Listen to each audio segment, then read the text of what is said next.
Fox Sports. We are the Fourth. We are the Fourth. Last night in Toronto, the Rays bats came to life, pounding out 14 hits and scoring 8 runs, while left-hander Drew Smyly took care of the rest, tossing his first complete game shutout. Today, Jeremy Hellickson goes to the hill for the Rays against 11-game winner Mark Buehrle.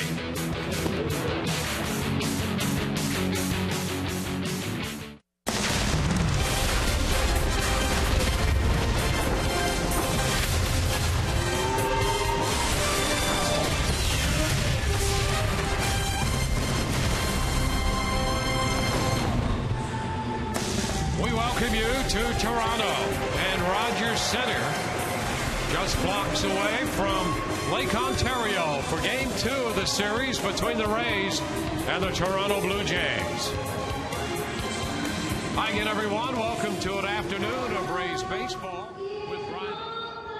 Stats, good to have you looking in this afternoon. The Rays coming off an impressive victory last night, 8-0 behind the excellent pitching of Drew Smyly and an offense that gave him not only 8 runs but 14 hits, and it was Evan Longoria who led the charge, and we're starting to see some good things from Longoria's bat. Yeah, and when Evan Longoria starts to heat up, a good thing for the Rays all around, and he's certainly done that over his last 10 games. When you look at his numbers, you got to love them, but I don't want to think about the first 9. I want to focus on last night and the swings of Evan Longoria. They were decisive, they were powerful, and they led to great things for the Rays. If he continues to swing the bat like that, you're going to continue to see this offense put up a lot of runs and be much more consistent. That will only help them down the stretch. As you can see, the night last night, he was letting it go big time, and that ball was absolutely jumping off of his bat.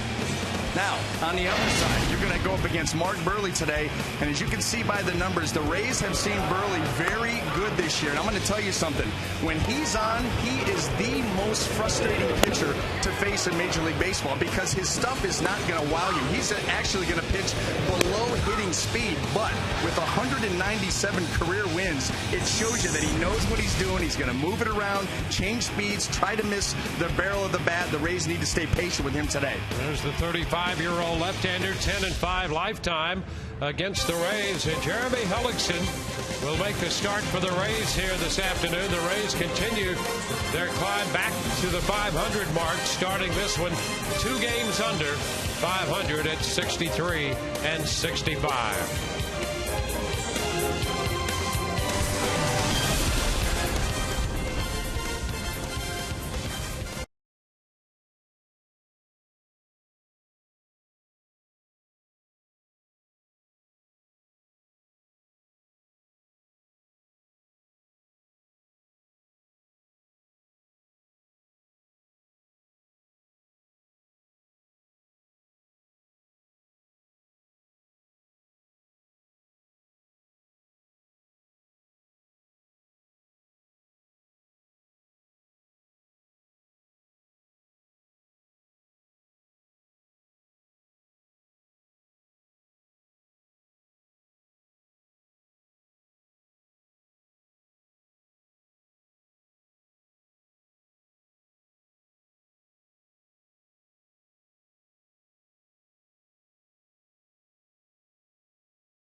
Series winners last night go into this one this afternoon here in Toronto.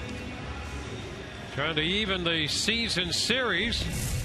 They'll be facing the veteran left-hander Mark Burley, and here is the starting lineup put together by the Rays and presented by your Southern Ford dealers.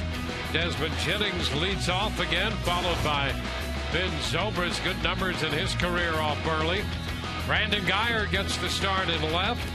Evan Longoria at third hits cleanup in front of Logan Forsythe, who in a smaller sample has some good numbers against Burley. The DH is Will Myers. Yudel Escobar at short. Jose Molina will do the catching. Back after being sidelined by that knee. Sean Rodriguez will hit ninth and play first base. Well, they'll be going up against the veteran left-hander Mark Burley, making his 26th start of the season, 11-8 record, 3.38. All those numbers look very good, but it's been a tale of basically 2 months each. The first 2 months, Burley's been good. The last couple have been a little bit of a struggle. We'll get into that later. But those are the overall numbers approaching. First pitch of this game is a strike call. First pitch presented by Pinch a Penny. That was a Burley fastball in the mid-80s. Burley will not waste any time out there on the mound. He is as quick a worker as you will find in Major League Baseball. Could you get more contrasting styles out there today? Burley and Hellickson. And Hellickson, the interesting thing in the last few starts, he's been a little quicker with nobody on base. Men on base, he tends to slow it way down. Burley just misses wide. That evens the count at 2 balls and 2 strikes.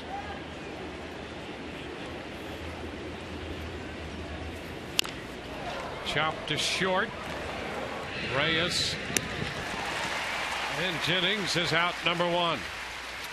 Now let's take a look at the Toronto defense as it lines up behind Burley today here at Rogers Center.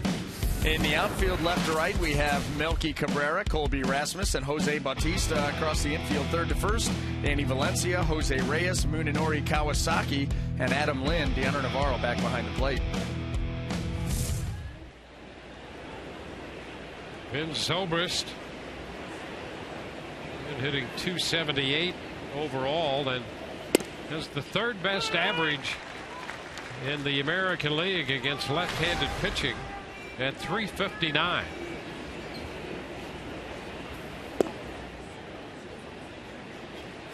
It's 1-1.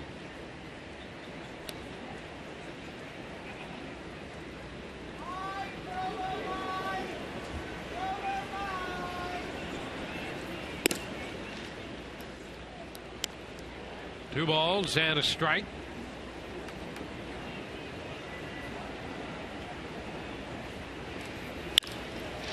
It's headed to short. Reyes is right there for this one with his throw on the money. 2 up, 2 ground balls, 2 down. That's what Mark Burley wants to do. His idea of pitching is miss the barrel of the bat, and he's been doing it for an awful long time. We talked in the open. He's approaching 200 career victories, and he just moves it around, tries to get you a little bit over anxious, and tries to take advantage of that.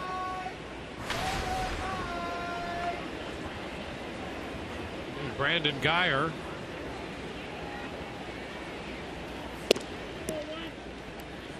It's outside. You take a look at the career numbers of Mark Burley. 454 starts. Just an incredible streak that he's on. 14 straight double-digit win seasons. He's got 13 straight 200-plus inning season. Needs another 45 from right now to get back up to 200 this year. And that will be a challenge depending on how many starts he has left. He's going to have to average, 6.5 innings a start to get there. But that would be 14 and 14 of 200-plus innings and double-digit wins. You talk about knowing what you're going to get with this guy.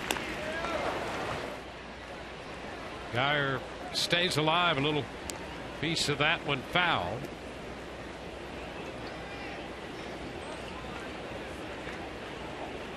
Burley coming off a no decision against his old team, the White Sox. There's another roller for Reyes. A busy top half the first for the Blue Jays shortstop.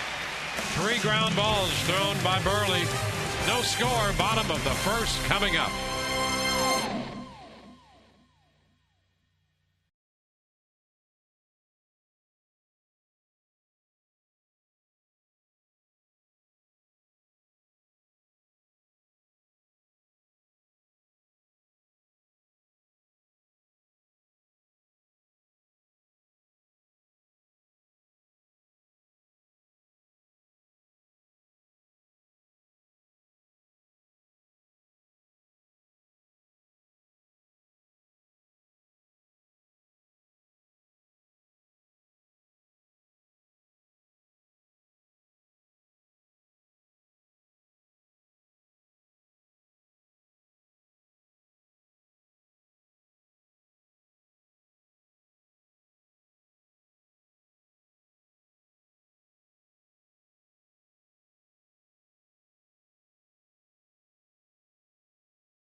Inning.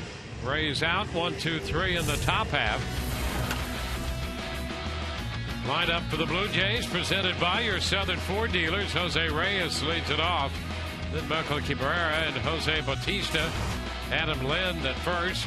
Edwin Encarnacion the DH, and Deanna Navarro will catch and hit 6th. Kobe Rasmus, Danny Valencia, Munenori Kawasaki, the second baseman, rounds out John Gibbons' lineup. Now they're going to go up against Rays right-hander Jeremy Hellickson, making his 7th start of the season. Not a whole lot to show for it in the record, but you see the ERA at 2.56.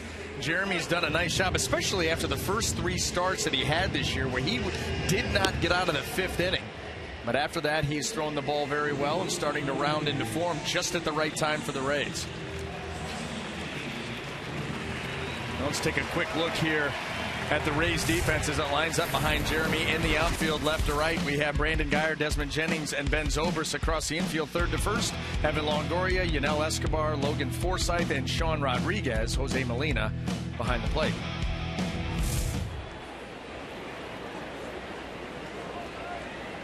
So the 27-year-old right-hander all set to go to work.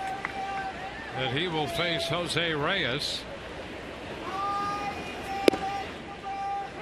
The first pitch is a strike.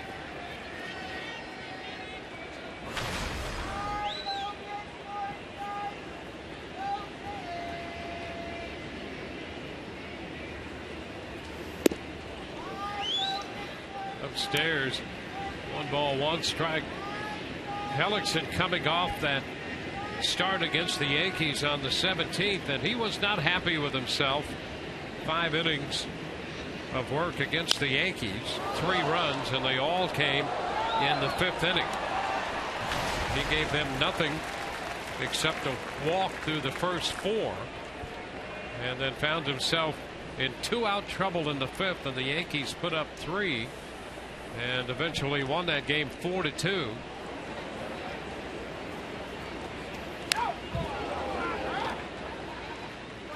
Still the ball, 2 strikes to Reyes.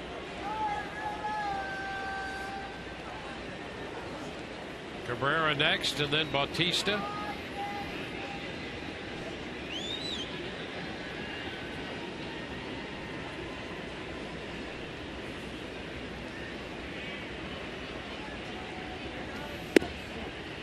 That's away.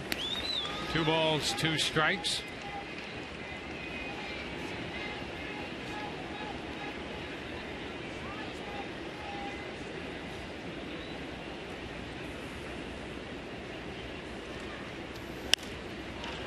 Foul foul the other way. Okay, one observation early in the game. The gun is obviously a Canadian gun because everything is juiced right now. You got Burley at 87. You've got Hellickson at 93.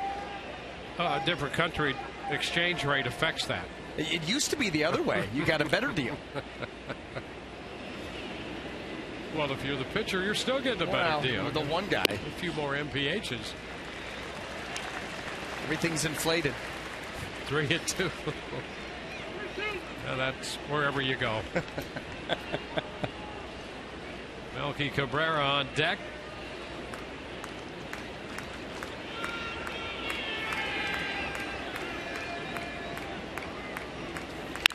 Up shot, a liner foul. So an extended at bat here for Reyes. Here the first man in there against Hellickson. Yeah, and this is a guy that you really need to control because he sets up this offense.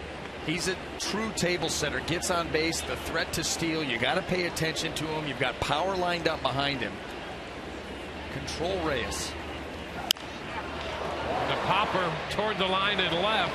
Geyer and Longoria. Foul territory, and Evan reaching back. Cannot come up with it. Boy, they thought they had Reyes.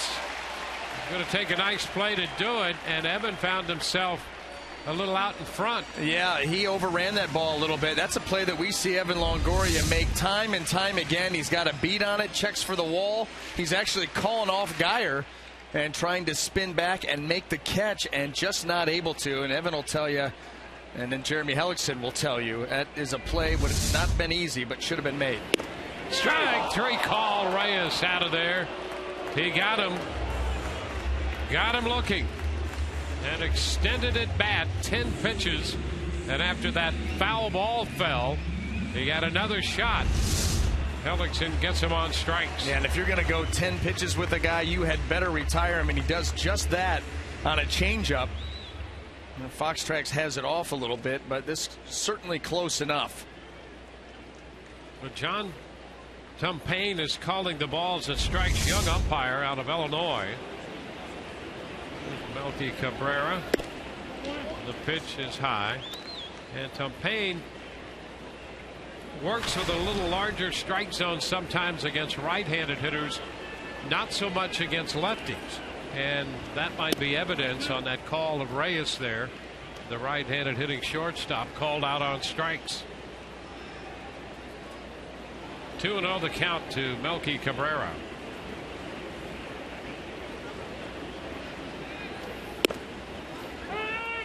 That's in there. 2-1. We mentioned the difference in cadence and rhythm, time between pitches between Burley and Hellickson.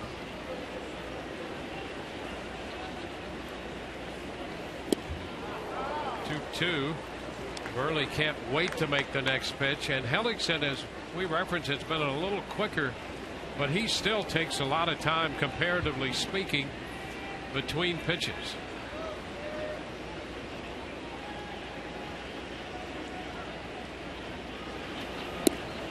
Cut the miss. That takes care of Cabrera. Well, nothing fancy about that. Jeremy Hellickson, the fastball, the changeup, those are the top two. If he commands the fastball, that obviously helps set up that changeup. That's what he gets the swing and a miss on right there from Melky Cabrera. He'll also mix in a pretty sharp little curveball that he's able to use to get ahead of hitters. And that's primarily been his arsenal of weapons here, the fastball and the four-seam fastball, way more than the two-seamer. Bautista fouls the fastball back for a strike. That, the changeup, and that curveball. Yeah, and you know what? To be quite honest with you, you watch Jeremy Hellickson pitch. You try to tell me the four-seamer from the two-seamer. Mm-hmm. You know, he may throw a two-seamer. He's got a fastball that's pretty much straight as an arrow. And he works the changeup off of that. You know, he get a little bit of movement, but it's not a true sinking fastball. And that's not his game. That's why it's so important for him to be able to locate that fastball.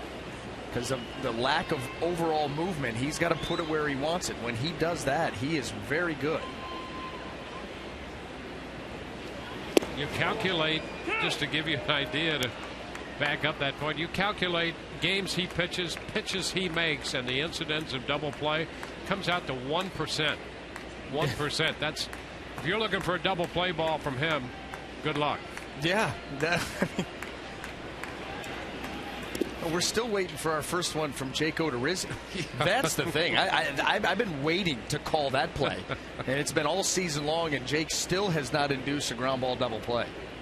So, yeah, between those two guys, and, you know, similar. But the fastball doesn't have a lot of movement. Yep. 2, got him out in front. So Hellickson strikes out the side. Fastball and 2 changeups take care of the Blue Jays in the first.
Jays no score.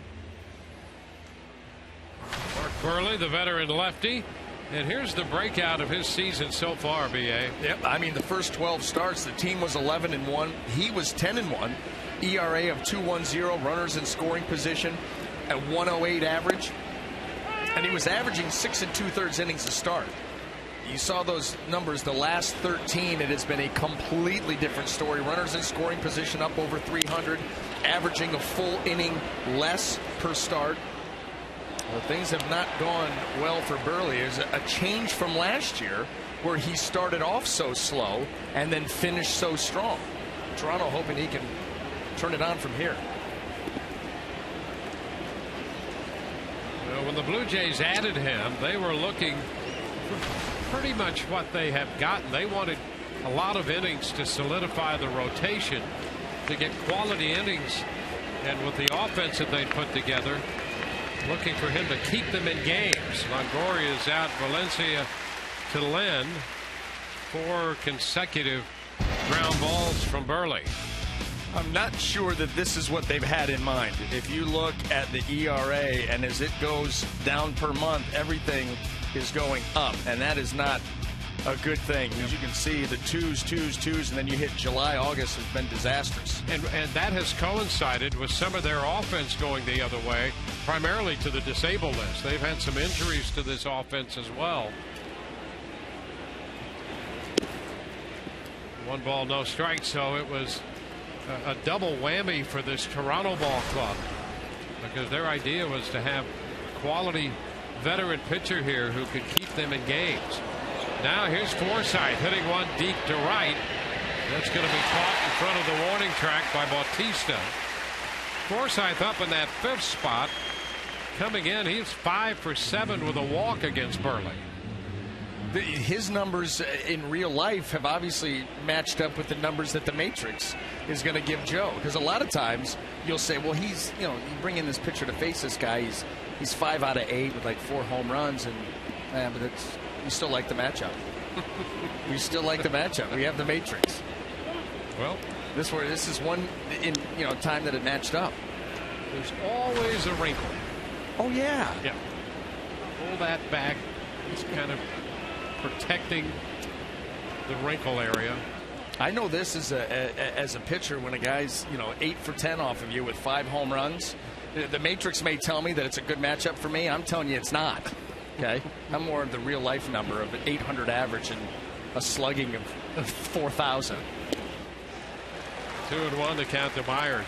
You think Joe would match you with Shane Andrews? Yes. Yeah. Well, listen. He probably would. He could have turned it all around for you. He probably would. Yeah. I just would let one slip and just hit him. It's better than the alternative, which was backing up bases and asking for new baseballs. I mean, he was a career. I remember there was a time where I was on a rehab assignment, and he was playing for the team that I was pitching against.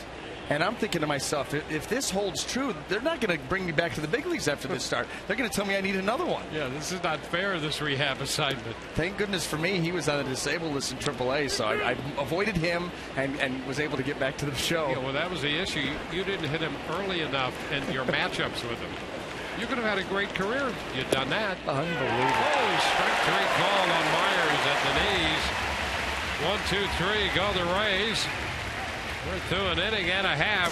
Ground balls and strikeouts dominating the first inning and a half of this game.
Hellickson on the mound for the Rays. Dwayne and B.A. mentioned the contrasting styles in terms of pace of pitching on the mound with these two starters. Here's Joe Maddon's take on the situation.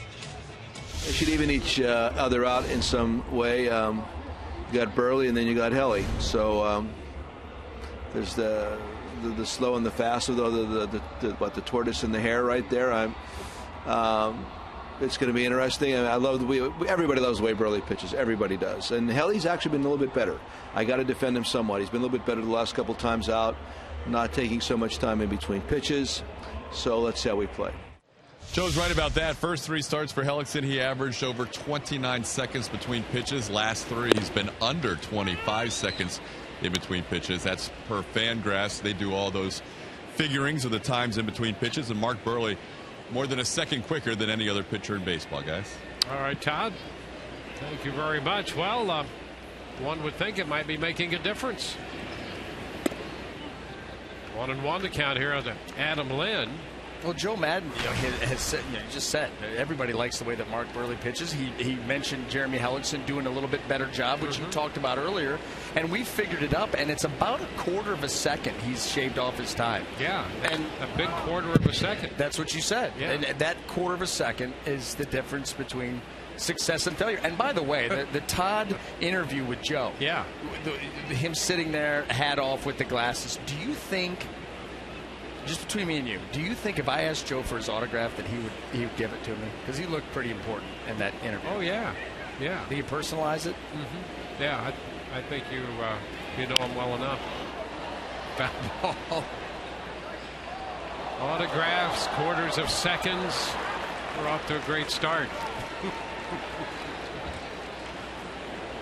It is. I'll say this. I don't know whether it's going to make him more effective or not, but it makes him a heck of a lot more interesting to watch. Liner going to drop in front of Geyer, and Lynn takes it the other way.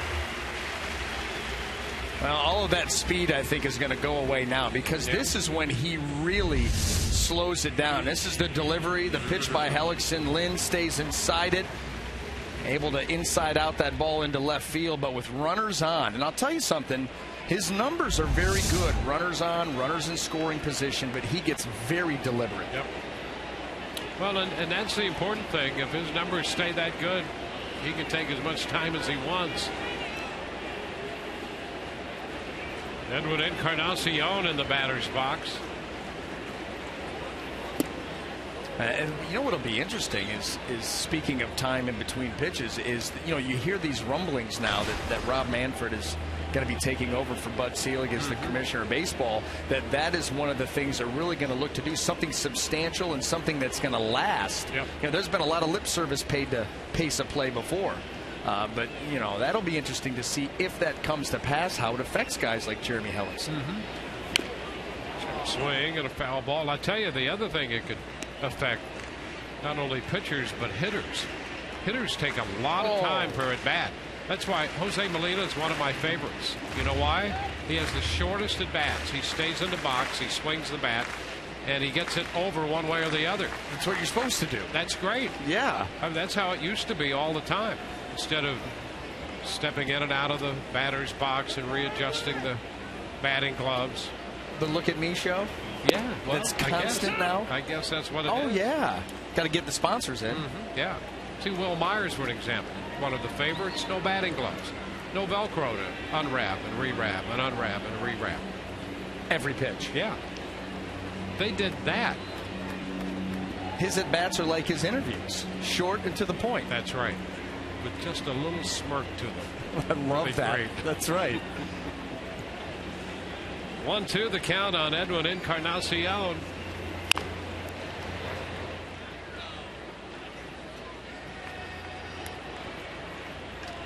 Hellickson struck out the side in the first, gave up the hit to Lynn to lead this inning off.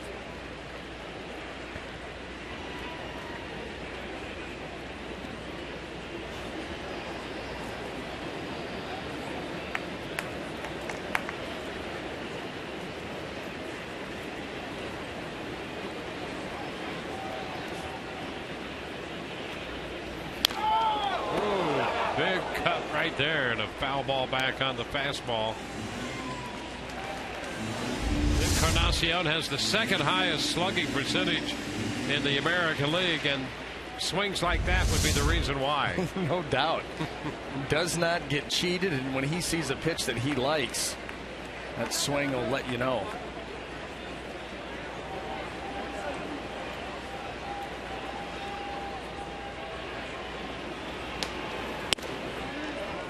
In 2 balls, 2 strikes.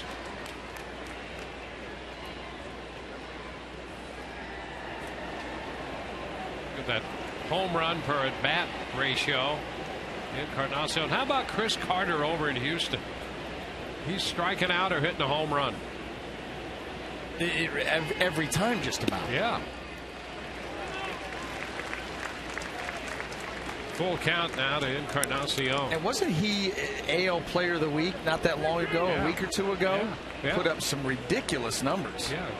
Got to the 30 home run mark.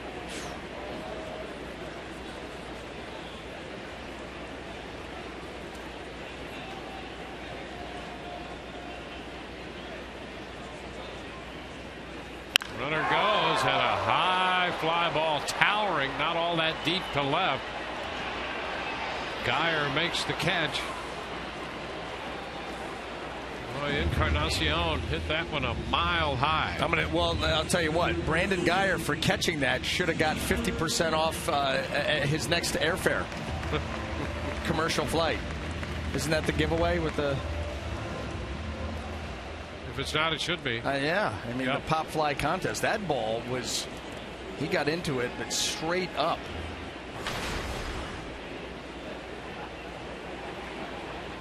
Deoner Navarro, the former Ray.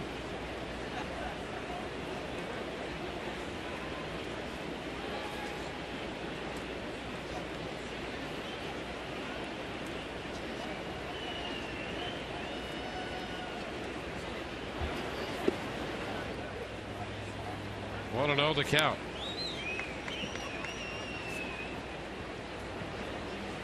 Navarro with 9 home runs. He's driven in 53. Pretty much the everyday catcher for the Blue Jays.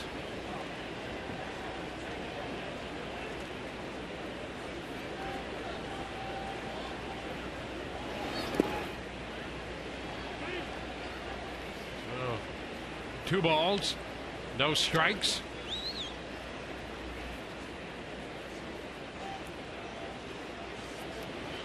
Navarro coming over to the Blue Jays from the Cubs. He played just under 90 games last year for the Cubs. Hit 13 home runs there. And pushing double figures in home runs here.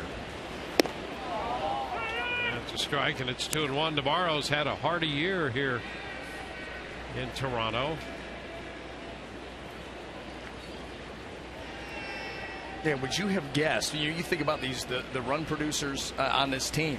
You obviously the guys that come to mind are Bautista, Encarnacion, Melky Cabrera, and then who would you have fourth on this team in runs batted in?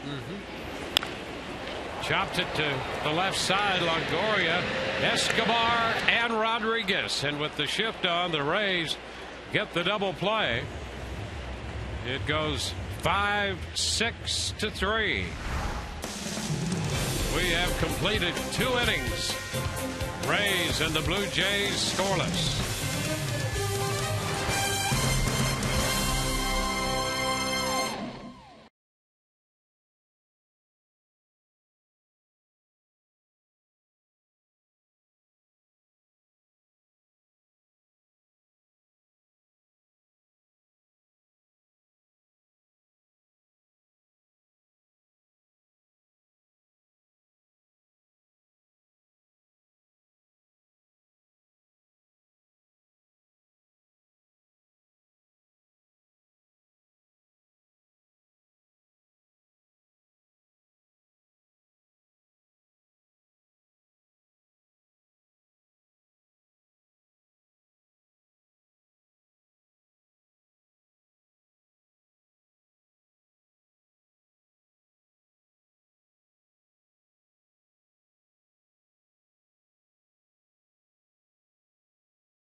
Sports is brought to you by Toyota. Let's go places. And by Checkers, big Philly flavors, small price. Checkers Philly cheesesteak and the new chicken Philly, each just $1.99.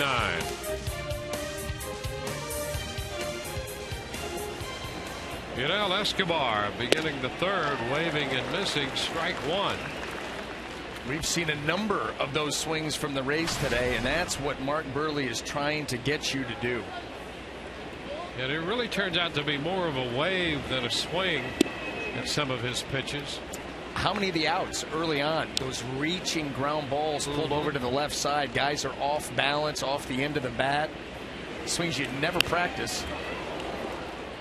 Yeah, all that does is confound the frustration that a hitter already anticipates when they face a guy like Buehrle. That's why you have to stay patient, and you have to let that ball travel. Listen, you're used to right there up the middle. Nice. He's hit for Escobar. You're used to facing, at minimum, guys that are throwing 89, 90, low 90s, up to mid 90s. So you're thinking you got to get it going quick. With Buehrle, if you get it going quick, you're going to get a lot of those reach pop-ups, ground balls. You've got to stay patient, let the ball get into the zone, and then explode on it. Easier said than done.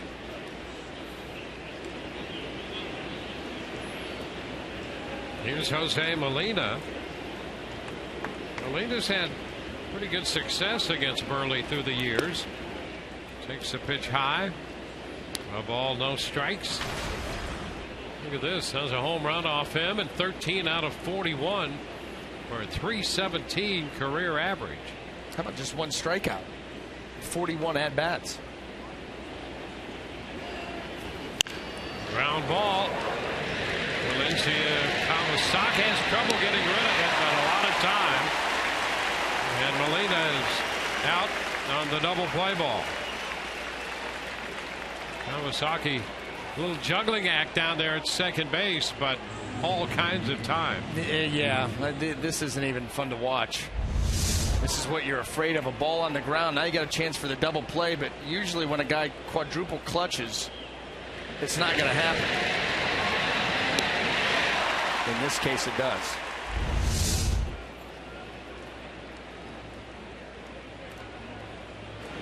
Sean Rodriguez swinging and missing. How about this Toronto weather? Yeah, I was going to say that double play took longer than Hellickson does between pitches with men on base.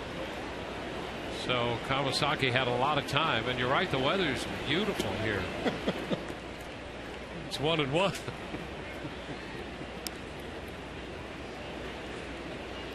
This is suddenly empty. It's headed for the hole, into left, a base hit. Sean Rodriguez picks up the second hit of the inning. We'll get us back around to the top of the order. Desmond Jennings. Sean Rodriguez able to find some room to maneuver over there on the left side.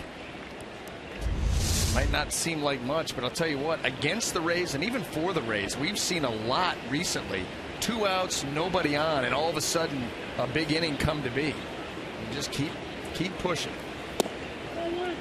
Desmond takes the pitch down. Jennings was on 3 times last night, a couple of hits, including a bunt hit. He also drew a walk and then scored a run, drove in a run with a base hit in the 6th. Rodriguez back at first, and Desmond started this game 8 of 19 in his career against Buehrle. He's added a ground ball out to short to that.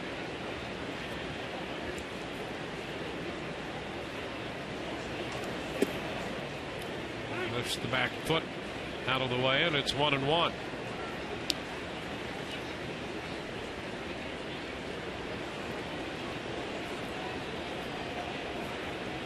Runner at first, 2 outs.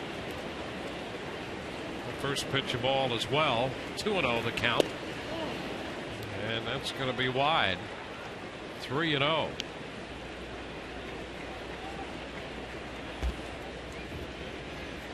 On deck, Ben Zobrist hoping to get a chance to bat in this inning.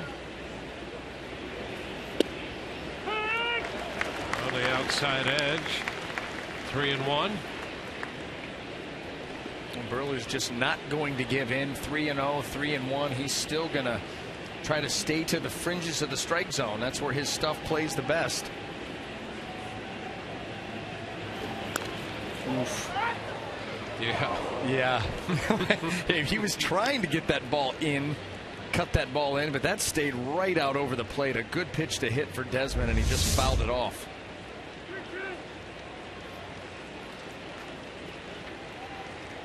So it's a full count. Rodriguez off with the pitch. There he goes. Pitch is lined foul. It's out of play, forcing another full count delivery.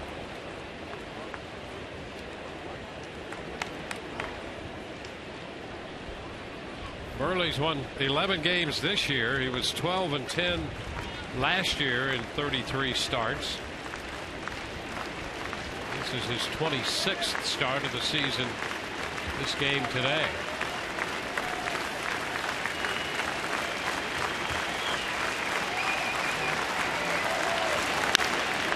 There's a base hit into left center. Sean Rodriguez heads to third. The Rays will have men on the corners. So Ben Zobrist will get a chance to swing the bat in this inning. Well, Burley able to get this back to full and misses with another pitch, and Desmond just gets out around it, pops that ball out into left center field. Rodriguez had a full head of steam, so he's got a thought. Wisely held up, but the Rays here, runners on the corners now and 2 outs. So Ben Zobrist with the first opportunity to put the Rays on the board. That's a strike. Ben came into the game 8 out of 21 in his career against Burley. The Rays have collected 3 hits in this inning. No runs.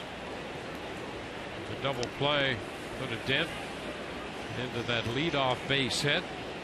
With 2 outs, Rodriguez single, Jennings has single, setting up first and third for Zobrist.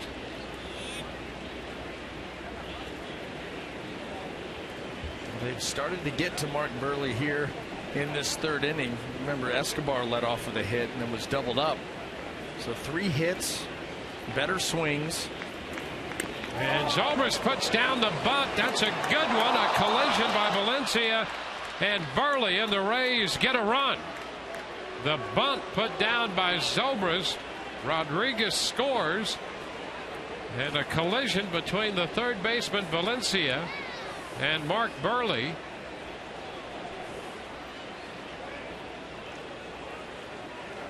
It appears that Valencia got the worst of that collision.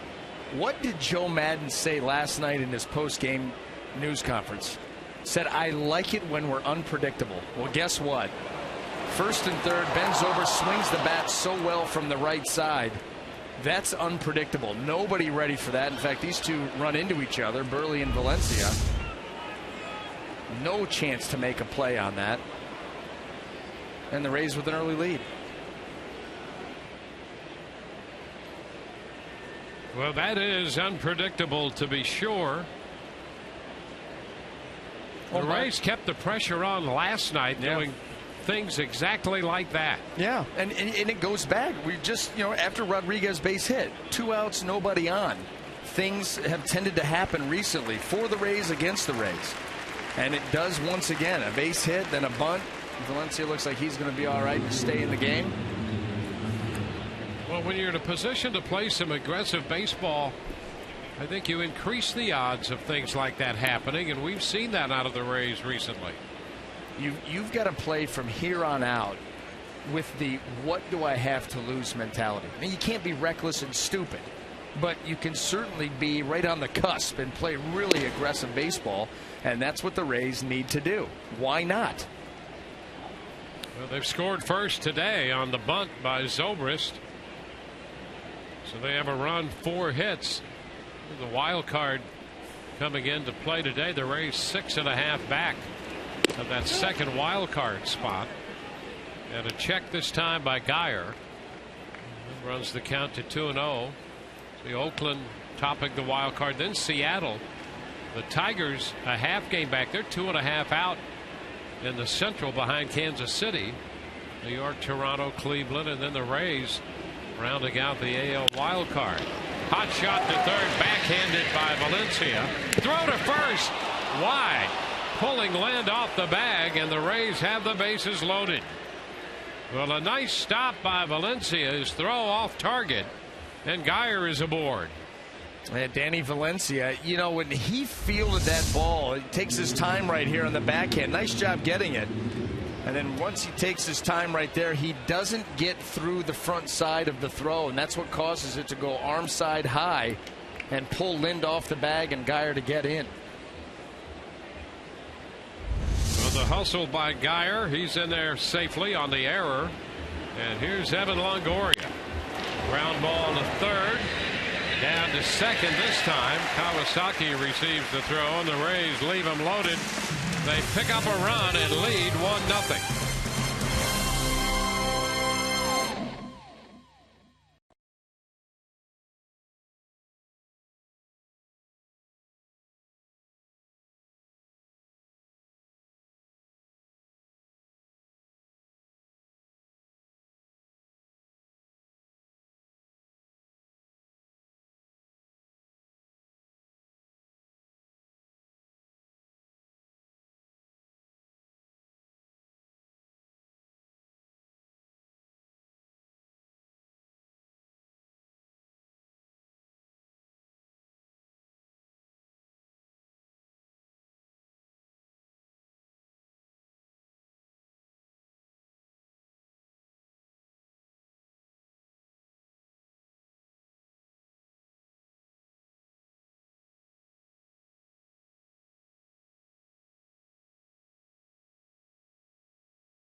Three from Toronto this afternoon's Cold Hard Facts, brought to you by Frost Brewed Coors Light. Well, the Rays with another shutout by their pitching staff last night. A complete game shutout for Drew Smyly. 17 now for the Rays. They lead the American League in shutouts with 17. They got a 1-0 shutout Thursday, a combination of Cobb, Boxberger, and McGee.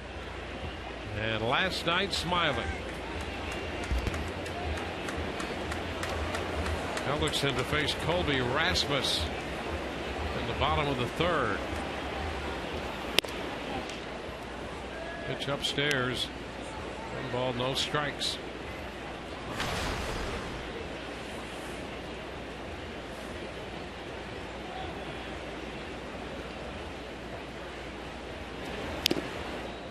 Rays leading the American League in strikeouts, second, or in shutouts and strikeouts for that matter as well. But in shutouts, 17 shutouts leading the American League, and they are second in the majors to St. Louis. The Cardinals have 18 shutouts and the Rays 17. That's a strike at the knees to Rasmus.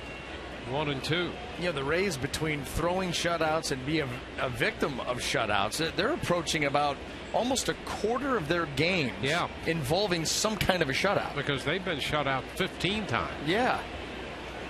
That's amazing. Rasmus out on strikes. Well, Drew Smyly just gets better and better. I don't know how you're any better than last night. No, and he, you know, Joe Madden said it was a masterful performance, artistic. And it really was, as far as pitching goes, because he's not just rearing back, throwing 97 by you. He's just frustrating you, moving the ball around, getting bad contact, relying upon his defense, and he made it look very easy. The Rays offense made a lot of noise. Drew Smyly did not, but his bottom line did.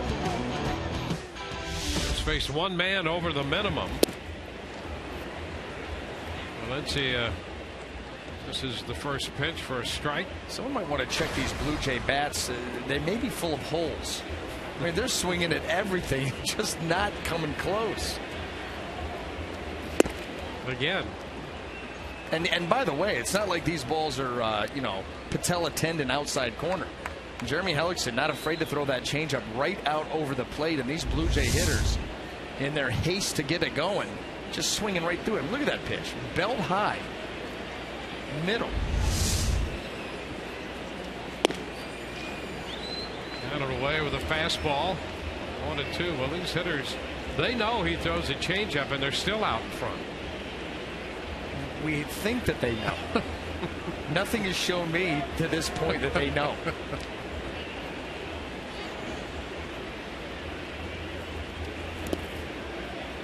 2-2.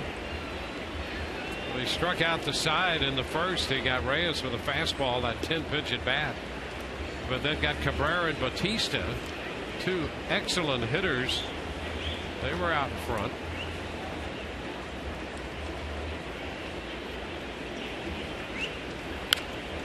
Well, all joking aside, let's look at two things that we know about the Blue Jays.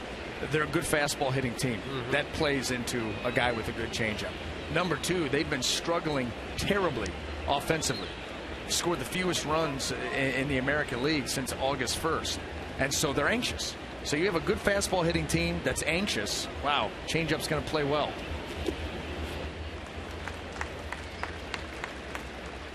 Full count now. Everybody wants to be the guy that breaks the team out of it. And that's where you start to go outside of your game. You start to go outside of what makes you good, and things are going to get worse.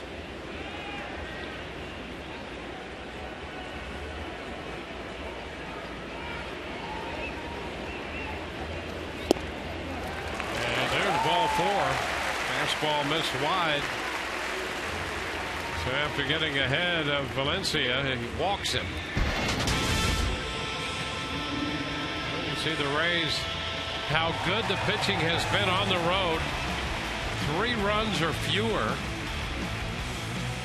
19 consecutive games on the road.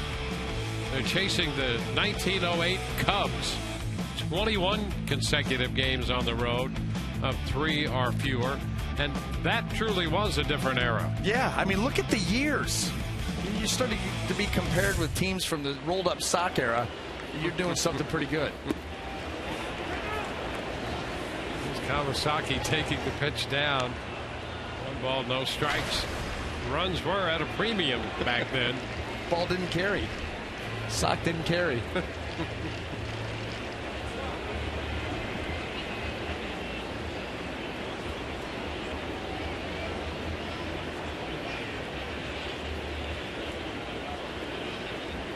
There goes the runner. The pitch rolled foul the other way. The pitch jammed him, and the count goes to 1-1.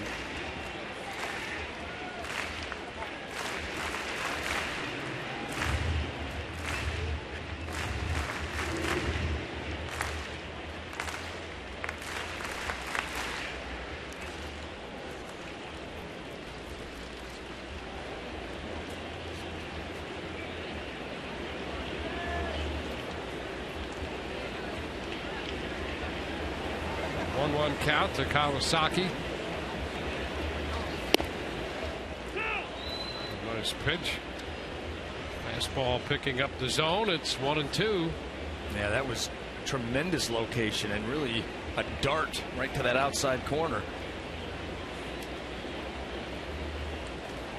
Kawasaki, you can see, shortens up on that bat a little bit, just looking to put the ball in play.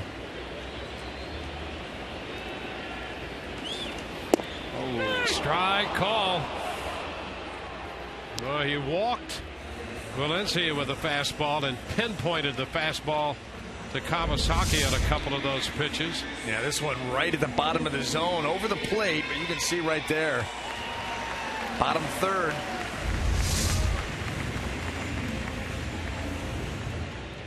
Two outs with a runner at first.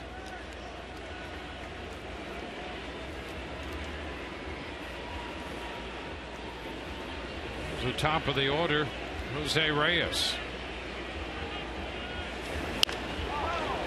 There's a popper, third base side, fouled again. Longoria, another chance, maybe going to be out of play. Couple of rows back.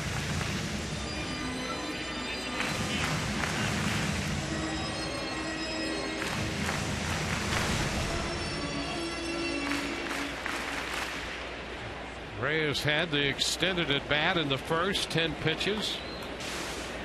Hellickson finally got him looking.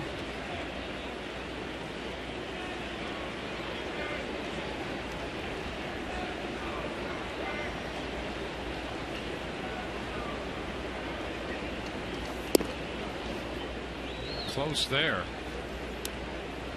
1 ball, 1 strike. Similar to the pitch to Kawasaki, does not get the call with Reyes.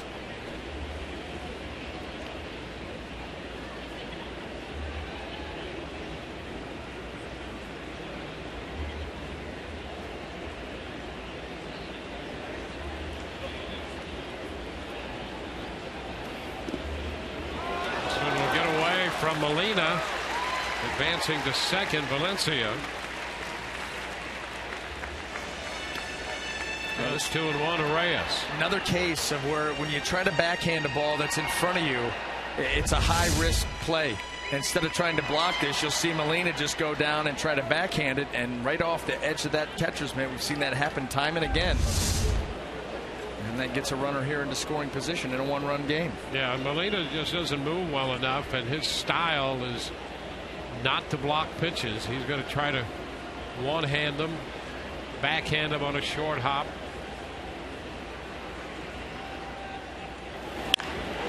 Liner into left, and it's by Geyer. Jennings will track it down. Valencia scores the tying run. Reyes lined it into left. Geyer came charging in.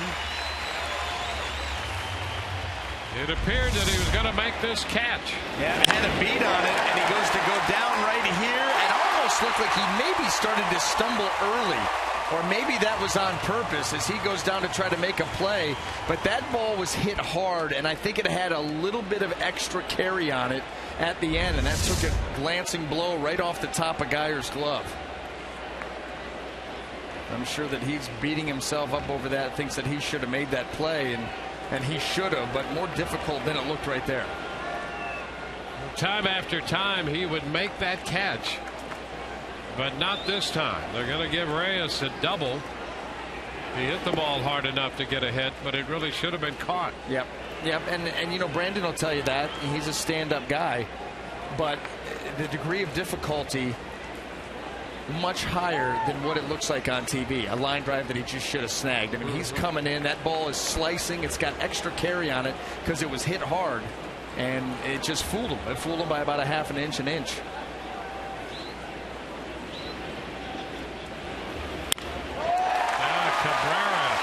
lines it toward right center. Jays will take the lead. Cabrera heads to second with a double. 2-1 Toronto. Boy, that was quick. Unfortunately, that's what can happen with this lineup.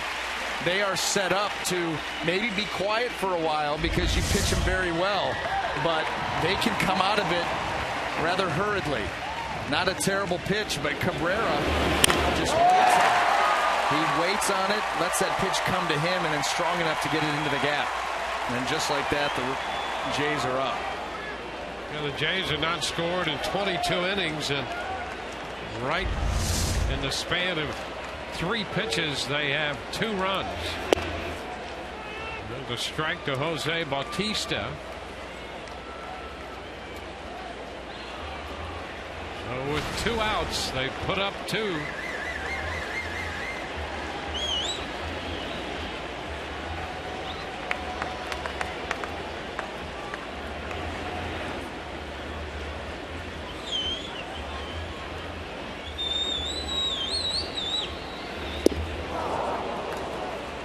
Bautista out in front.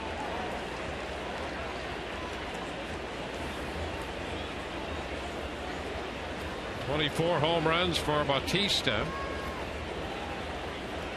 The top on base percentage hitter in the league, and the top 10 in slugging percentage.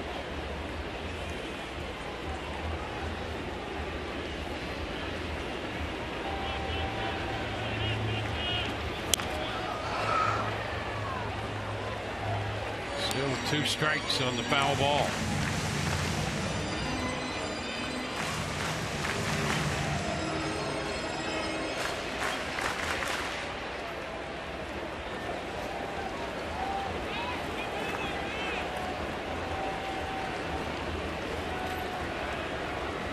Cabrera, the runner at second. Big cut to miss by Bautista. He's out on strikes. 2-run score for Toronto. 2-1 Blue Jays.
To lead the Rays 2-1. When Raymond isn't around to help ignite a Rays rally, his gnome might be able to do the trick.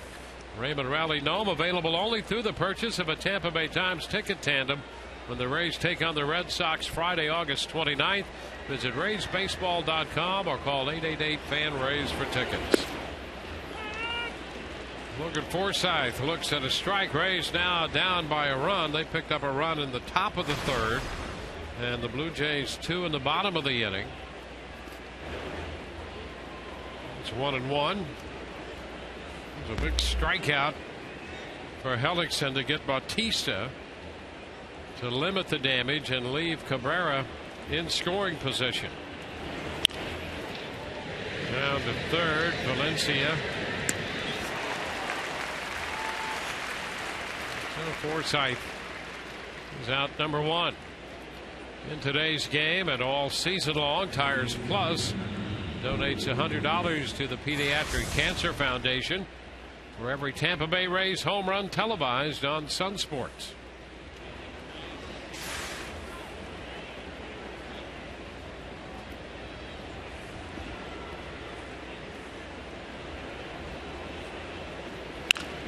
Will Myers on the ground to third.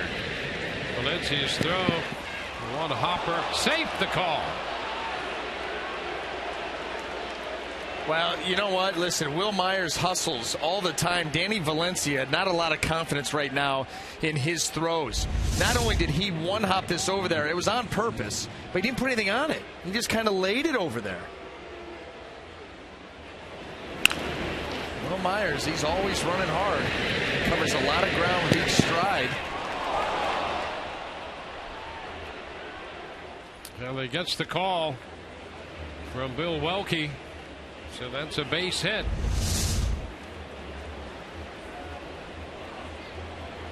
Well, that's two throws there by Valencia that have cost Mark Buehrle an out and extra pitches. That's what hustle will get you too on the other side. Yep. Will Myers ground ball to third. I should have crushed that pitch. Feels sorry for himself down the line. Look out, he's back in time, and with Buehrle out there, you do not take liberties. Listen, no one's stolen a base off him this year. 0 for 3 with 3 pickoffs. Almost gets, with a better throw, he probably does get Myers. How about this for career? Career stolen bases off Buehrle, 58 of 137 with 98 pickoffs. How about that? I mean, it's unbelievable. And here comes John Gibbons, the manager of the Blue Jays. Well, he got him leaning. Ooh, he may have gotten him too. The glove goes into Myers' rib cage just as the hand was getting close to the bag. I don't know if it will be clear and convincing, but obviously worth a discussion. Well, they took a little time after the call at first to put Myers on. Navarro wandered around between the plate and the mound, and that gave Gibbons an opportunity to decide whether he wanted to go for that one. He decided no, but now with this attempted pickoff, Blue Jays think they might have had him. Boy, it is awfully close. Here's the one. Watch the glove go into the ribs, and now where is the hand when it makes contact? Tag.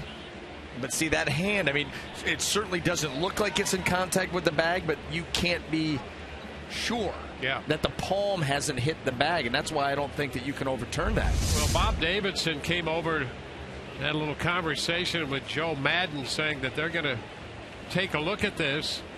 I think Madden's concern was, hey, there's a lot of time went by before they decided that they wanted to do that, and so here we go. Yeah, and I'll tell you, just based on the looks that we've seen, I don't think there's enough there to overturn it. Certainly enough to raise questions, and they may have gotten them, but it's got to be clear and convincing, and I don't see it. But then I'm not in New York right now enjoying cheese pizza either. And the camaraderie of your fellow professional compatriots. That's it. Thank you.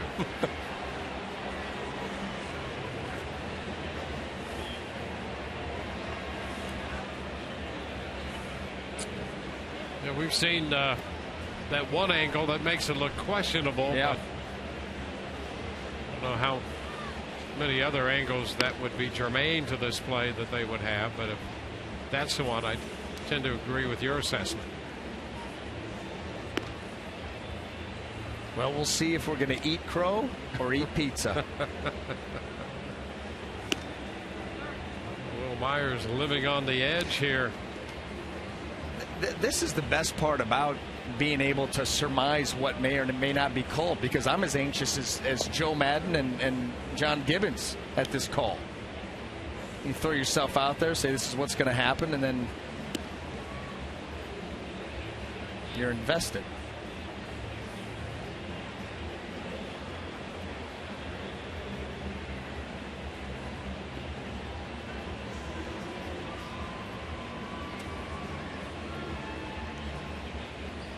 Interesting trio around first base.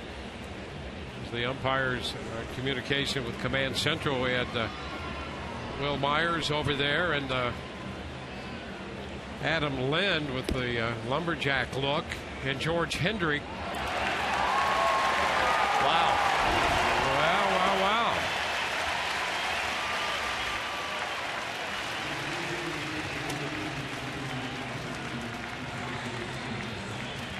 And so I think Joe thought that with all that time that went on before they went to take a look at that play, And they're saying right there, clear and convincing, that that glove is into Myers' rib cage and the hand is not yet to the bag. Yeah, and I think I was about to say, I think what Joe felt is that there was so much time that went by that Burley went back to the rubber. And that's the key. Yeah. Once the pitcher goes back to the rubber, that is signifying the next play, the next pitch, and you can't challenge at that point. I think that's a valid point by Joe. Well, here's the aftermath of that. And you see he's approaching the rubber. First pitch here to the next hitter, Escobar, is a strike on the outside corner. We'll go back to that and see if we can discern whether he went to the rubber or not. You're not going to get it this half, not with Burley on the mound. Oh, yeah, that's on the rubber. Yeah, so how about that? Strike 3 called. Escobar out on strikes.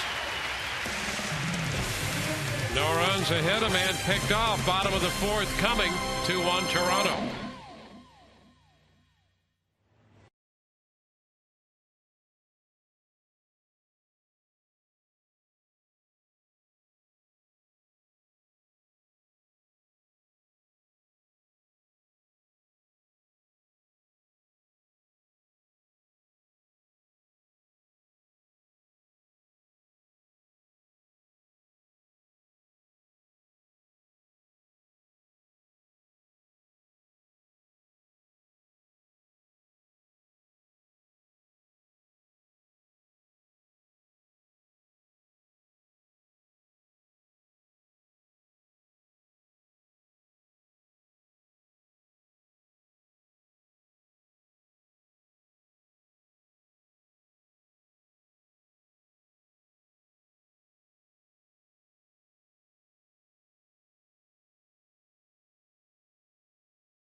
They're going to play this game under protest, and we did see Bob Davidson as he broke up the conference and headed back toward the Rays dugout. Joe Madden came out, and we thought at the time that there might have been a protest because Bob Davidson, the crew chief, looked up and appeared to spell out, or at least give the sign of the letter P, and we're confirming that the Rays are going to play this game under protest, with Burley taking the rubber and actually looking in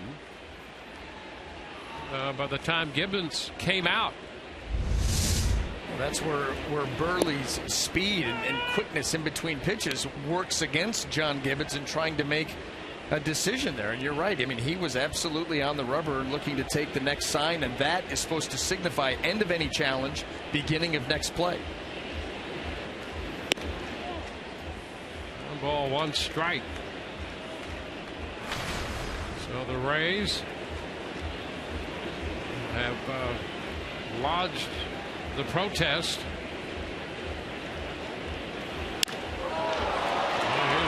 Sending a high fly ball to left, and Geyer is there to make the catch. So with 1 away, Edwin Encarnacion's going to be the hitter, and let's check in with Todd for more information on the protest. Dwayne, under the rules that were sent to us in the beginning of spring training, under the timing of manager challenges and crew chief reviews, it says specifically the next play shall commence when the pitcher is on the rubber preparing to start his delivery and the batter has entered the batter's box. it seems to apply certainly here. Gurley was on the rubber, and the hitter Escobar was in the box. Yeah.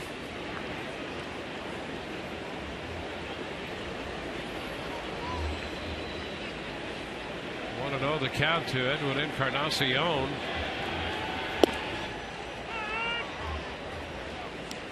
One and one. That being said, do you think that the Rays protest is going to hold up? And if it does, what are you going to do? Go back and start the game back with Myers at first in the top of the fourth? That's an interesting scenario right there, isn't it? Yeah. It could get really weird. Yep. Myers picked off first, originally called safe. Blue Jays wanted to have that play reviewed, and it was changed. Down to third base by Encarnacion. Longoria takes care of him. 2 gone.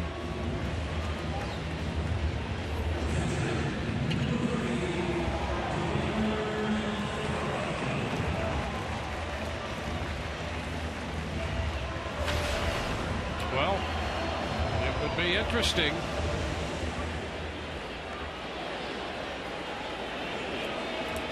The general idea is that the game could be returned to the point of the protest.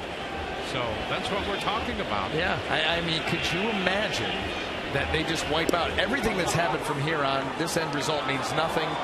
We're going to go back to Myers at first, 1 away, somebody, Burley on the mound, and take it from there. I cannot imagine that would happen. Now, who knows? Just had a protest held up the other day. Yeah, the Giants want to protest over that rain-shortened game in Chicago at Wrigley Field, and the inability of the ground crew to successfully put the tarp on the field made the field unplayable. 1 ball and 2 strikes.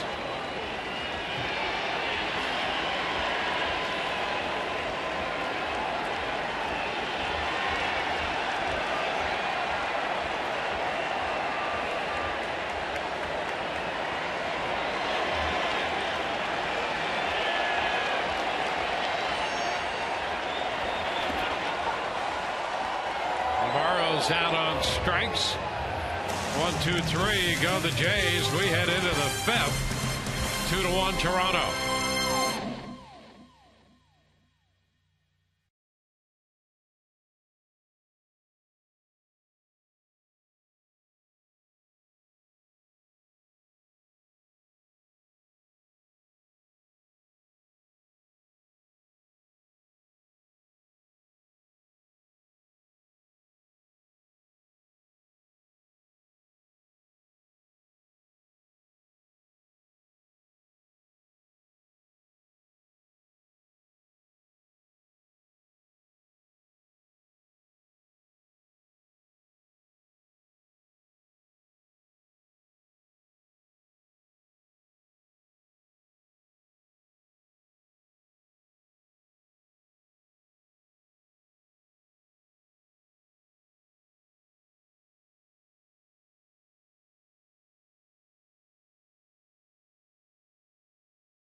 To you in HD by H.H. Gregg. Moving on to the 5th inning. Rays are down 2-1. It's Burley and Hellickson. The Rays playing this game under protest. But it certainly appeared to be clear cut that the Blue Jays failed to lodge their complaint about that call at first base in a timely manner, and it was still granted. And as it turns out, that safe call at first goes away, and Myers, they say, was picked off first. But the manner in which they got that call apparently would be the equivalent of being illegal. Jose Molina lines out to Kawasaki. And here's what we're talking about. Called safe initially by Bill Welke. And there was a timeliness factor involved. You see right there, Burley back on the rubber. The hitter's in the box. And then time called by Navarro. So by the rules, they didn't get there in time to even consider that call. It seems clear cut. Yeah, well, Todd said, the next play starts, the pitcher's on the rubber, ready to throw. Ball was in the hand, looking in for the sign. Escobar was in the batter's box. Pretty cut and dry. Now, whether they do anything about it, I guess we'll wait and see. I'll make it simple. The Rays just come back and win the game. They'll drop the protest and life goes on. If not, it's going to be an interesting decision on how to handle that.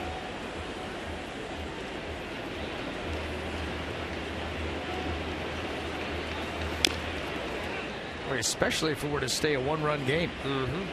Yeah.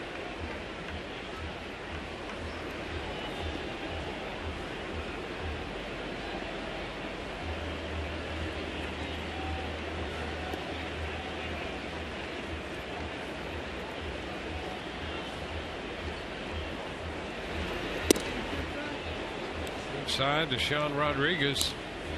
It's 2-2.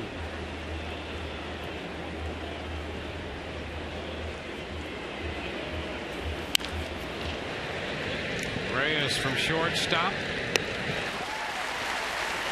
So 2 gone. Follow every Rays game with MLB.com at bat on your favorite mobile phone or tablet. Get live look-ins, instant replay, scores, stats, audio, free MLB.tv game of the day, and more. Download on the App Store or visit RaysBaseball.com today.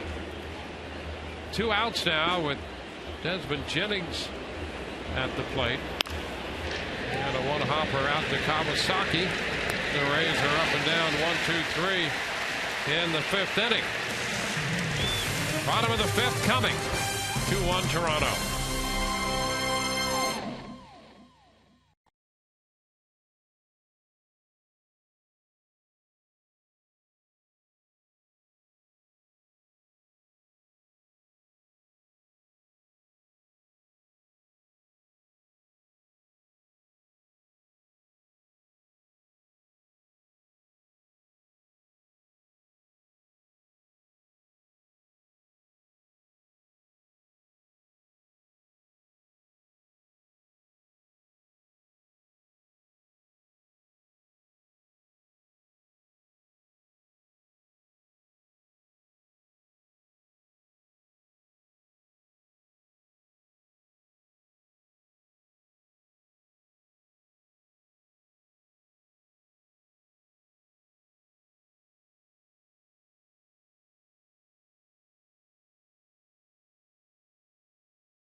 The Blue Jays lead the Rays. Rays playing this game under protest since the top of the 4th inning. Time now for you to tweet your photo using hashtag #SunSportsFanPhoto for a chance to have it shown in an upcoming game broadcast brought to you by AT&T.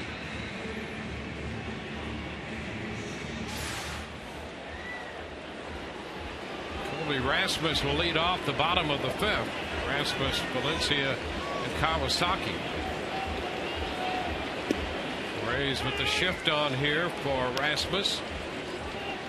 1 strike.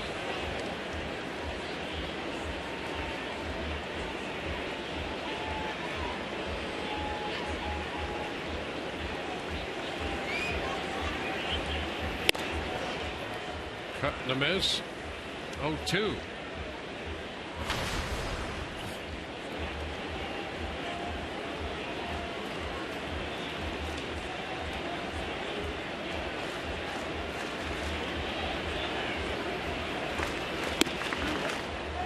Upstairs, 1 ball and 2 strikes.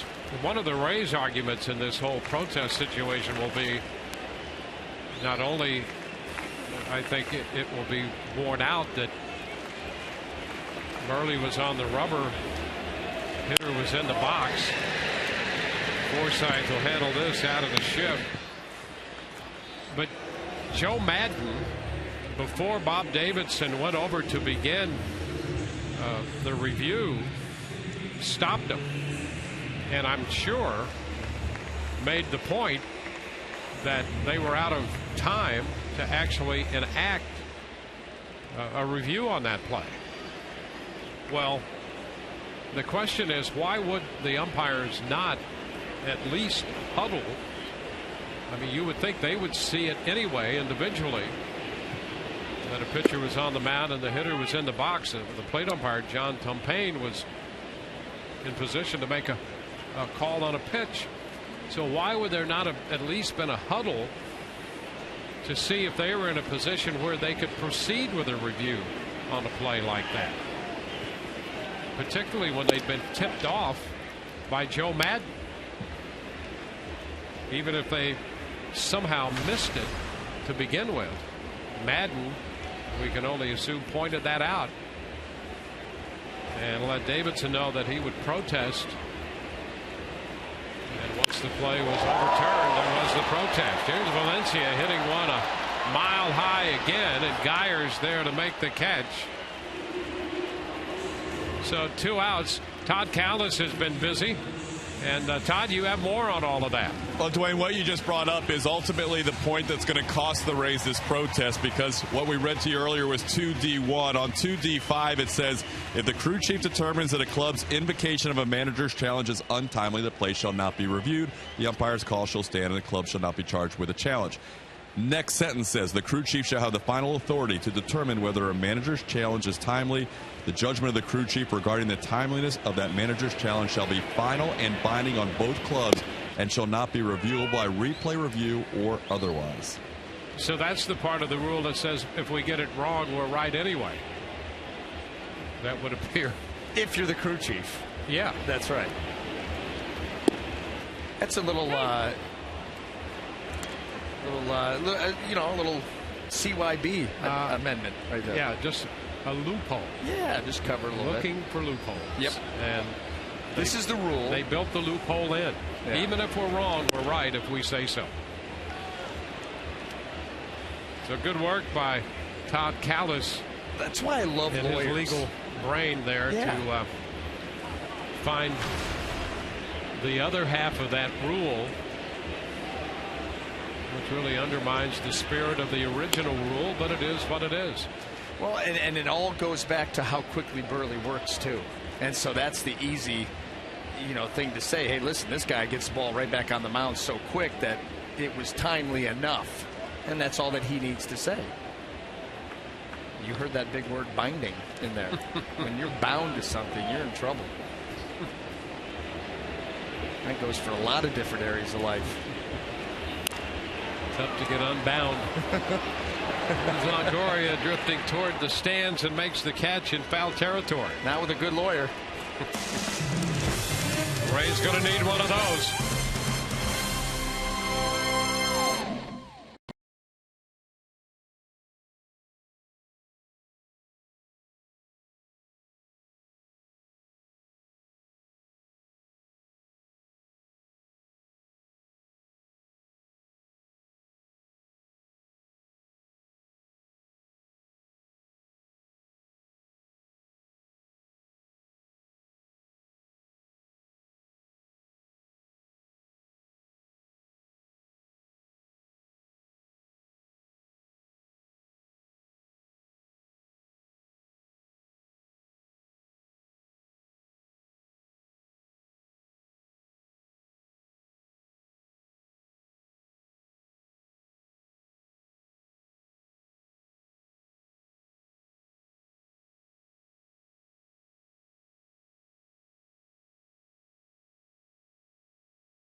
Lead the Rays. Rays got their first run on this bunt by Ben Zobrist. So far, the only run of the game for the Rays.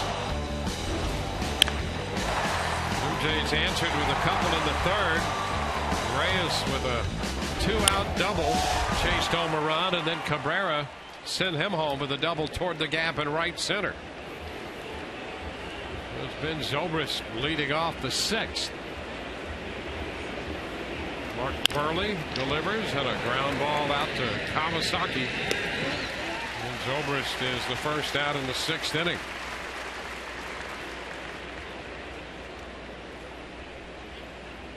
Burley and Hellickson the matchup. Rays got the run in the third inning. They had 4 hits, 4 of their 5 hits in that one inning. Burley's been Mark Burley in all the other innings. Brandon Guyer on the ground, backhanded by Reyes, throw to first in time. Close play with Guyer busting it down the first base line. 3 pitches, 2 ground ball outs. Making a bid in the hole. Jose Reyes, a strong throw there just in time to get Guyer that close, half a step.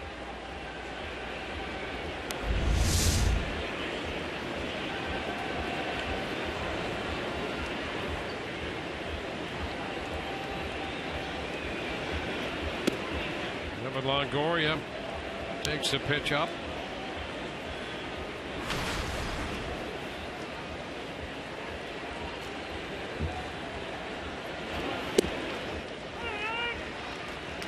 One and one.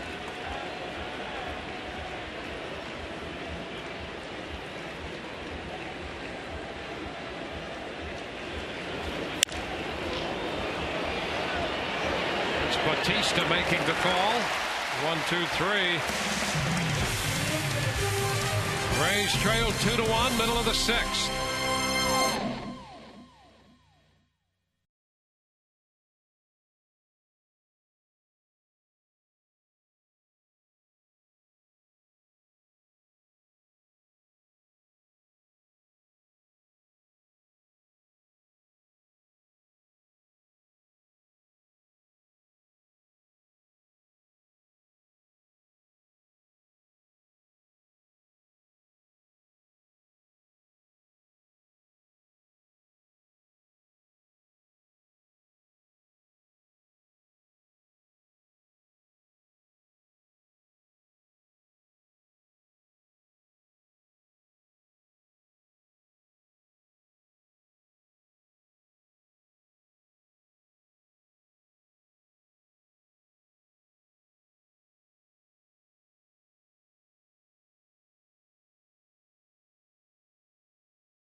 Baseball on Sun Sports, brought to you by Circle K, where any size Polar Pop Cup is 79 cents every day. Circle K, what else do you need? By Nissan. Choose Nissan today for great offers on our most exciting lineup ever. Shop ChooseNissan.com. And by Bert Smith Volkswagen, Tampa Bay's home of driving excitement. Visit BertSmithVW.com. Top of the order, Jose Reyes here in the bottom of the sixth inning, leading it off for the Blue Jays. The pitch is a strike from Jeremy Hellickson. How about the bottom of the top half of the sixth inning here was 1 minute 57 seconds. That was actually shorter than the review of the play at first on the pickoff. That's a Martin Burley special. Yep. Get it, throw it, early contact, and tell you what, over the course of the season, he probably has a number of innings that are similar to that. Yeah, just 6 pitches, 2 ground balls, and a fly ball to right.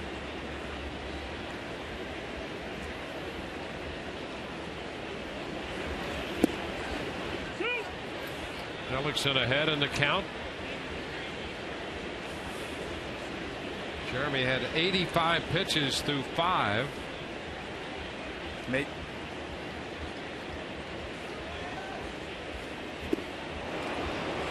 Reyes is out on strikes. Well, you're starting to see a trend emerge in this ball game, and that's Jeremy Hellickson's curveball. Not just as a pitch to get ahead, but a pitch to put away. And he's gotten a number of swinging strikeouts on that pitch.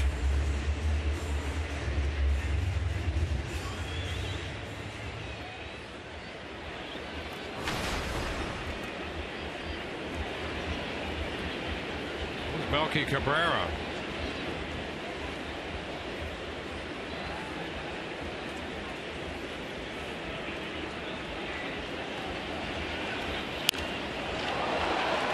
Left center field.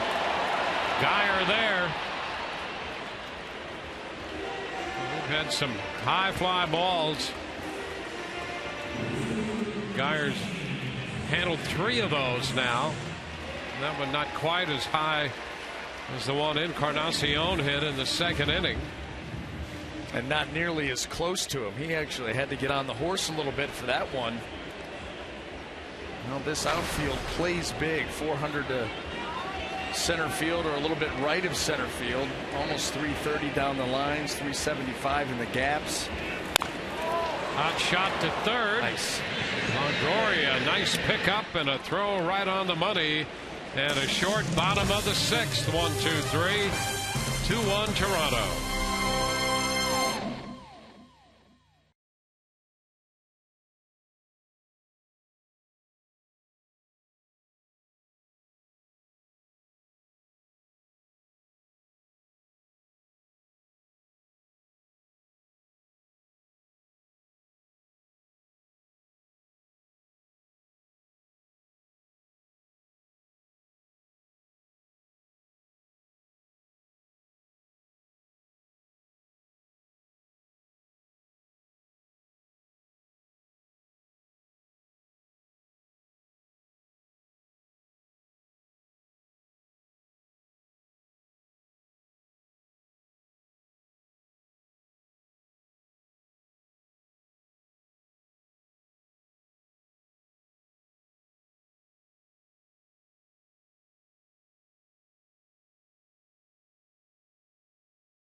Game. Toronto leading. You love Star Wars night? We know. Enjoy the Star Wars festivities Saturday, August 30th, when the Rays take on the Red Sox, and get this special event ticket and receive a Rebel Pilot Will bobblehead. For tickets, use the Force and visit RaysBaseball.com/special events.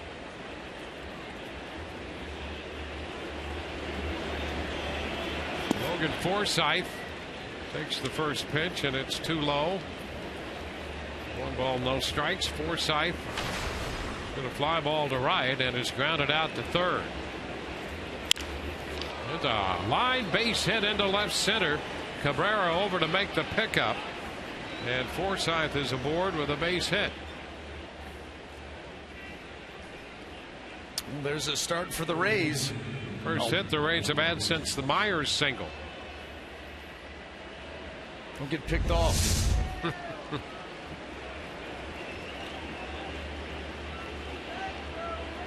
Logan Forsythe, the only way that you hit that pitch is to wait on it. That ball was away. It stayed up enough. Forsythe, leadoff runner aboard here for the Rays in a one-run game. It's getting late. Now Will Myers takes a pitch outside. Yeah, it didn't take this game long to get into the 7th inning. Just 3 runs scored, all in the 3rd. Typical Mark Burley game. Ground ball left side. Valencia down to second. They're going to get the force play there. Valencia cutting in front of Reyes. And Myers reaches on a fielder's choice. A nice play here by Valencia, not only to get there, but to make the proper throw. If he's going to try to spin there and get Myers thinking that Forsythe was going to beat that because it was a slow chopper, he would have been sadly mistaken. But he does get the lead man, and Myers on now at first. He needs to lead off like Little League style, 1 foot on the bag. Stay close.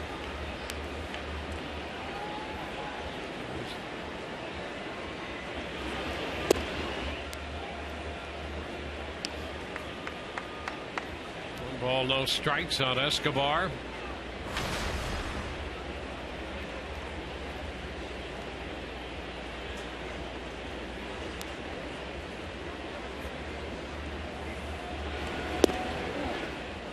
Outside, 2-0. Sanchez up in the bullpen.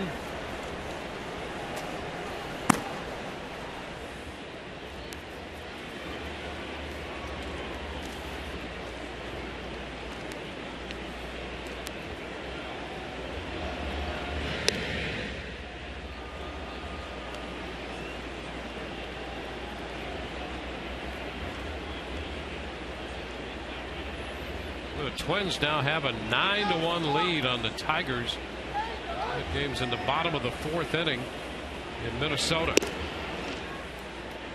Well, the Vikings scored 20 points last night against them and 3 field goals here today. How about that? That 20-6 game? I thought they were scrolling the football preseason score. I thought the Vikings were all over the Lions and realized that was a baseball game. Ouch. And there is ball 4. Escobar draws a walk.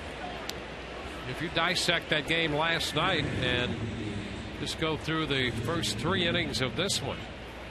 So in the last 6 innings going into last night's game, Tigers pitching has allowed 23 runs to close out the game last night and open the game today.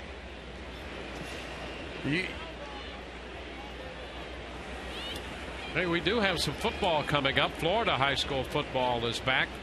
Sun Sports ups its coverage of the biggest rivalry statewide. Tonight at 7 p.m., 5A Power Godby High travels from Tallahassee to take on IMG Academy. Catch the action right here on Sun Sports or on FoxSportsFlorida.com. Jose Molina batting with runners at first and second and 1 out. Myers carries with him the potential tying run at second base. Molina fouls it back again. Molina 13 of 42 with a double and a home run in his career off Burley coming into this game. That factored out to a .317 average against the lefty. He's grounded into a double play and is lined to second so far in this game. Up the middle and a base hit into center field. Myers will be waved around. That's going to tie this game at 2. Jose Molina comes through to tie it up. Escobar stopping at second. Molina shooting it right back over the mound and through into center. Well, Molina waits on this pitch again, hits it hard. There's nobody there. Myers runs so well, he's going to score easily. And the Rays, with 2 runners aboard, still with a chance to add on, maybe take the lead here. Sean Rodriguez pitches a strike. Breaking ball to start him.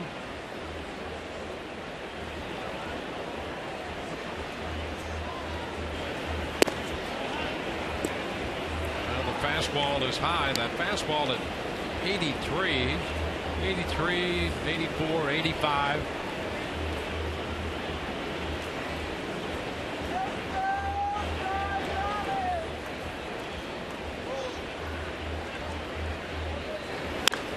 There's a liner headed for the corner. Escobar will score the go-ahead run. Molina will go to third on the 2-base hit by Sean Rodriguez. 3-2 Rays with a couple runs here in the 7th.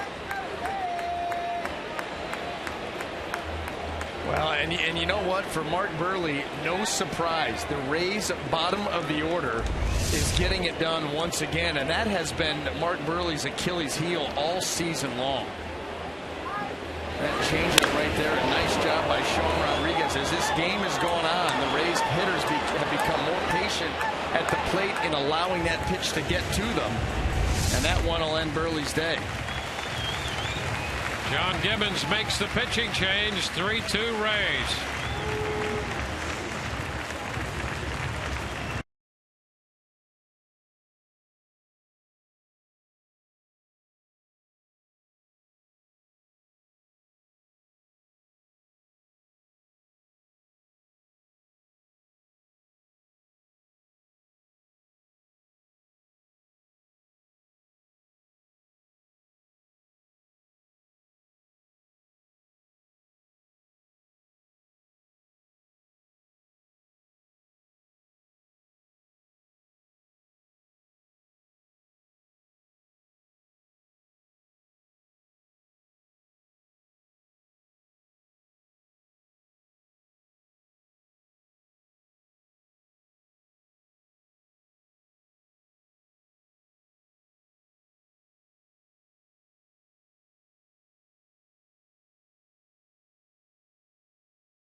Home in the top of the 7th to take a 3-2 lead. Here's what's coming up tomorrow on Rays Live, the pregame show presented by your Gulf Coast Honda dealers. It all begins at 12:30. We'll hear from Chris Archer and a preview of Inside the Rays, Jim Hickey. Rays will have Archer against Drew Hutchison tomorrow in the wrap-up game of this series. Now they will be facing Aaron Sanchez with men at second and third. One out. Desmond Jennings in the batter's box. Ground ball. It's Kawasaki, and he takes it to first. No chance for Molina to score on that one. Still second and third, 2 outs. Rays now 3 of 6 with men in scoring position after that ground ball out off the bat of Jennings.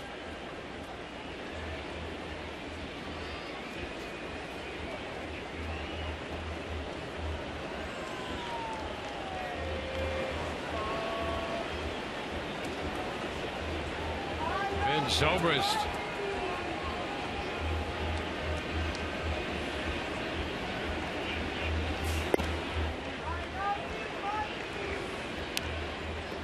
Ball, no strikes. A little different with Sanchez out there. This guy can get it up there in a hurry in the upper 90s.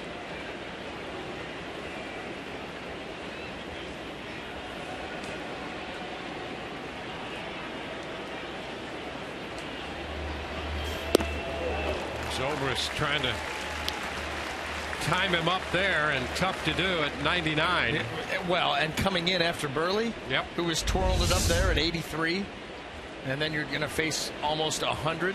You're going to be a little bit tardy.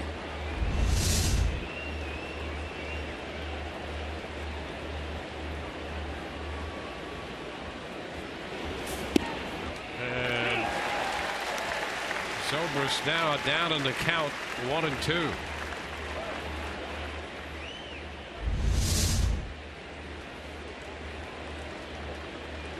'98 again. He's gone 98 for a miss, 99 a swing and a miss, and 98 a called second strike. 2-2.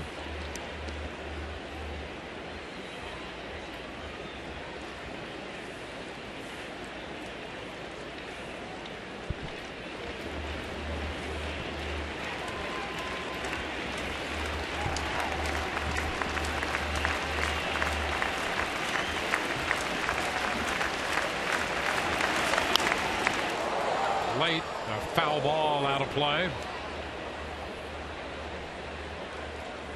White Sox have scored a run in the 5th inning in New York. Yankees lead that one 3-2. Rays lead 3-2 here. Top of the 7th. Tigers hitting in the 5th, and Minneapolis trailing the Twins 9-1.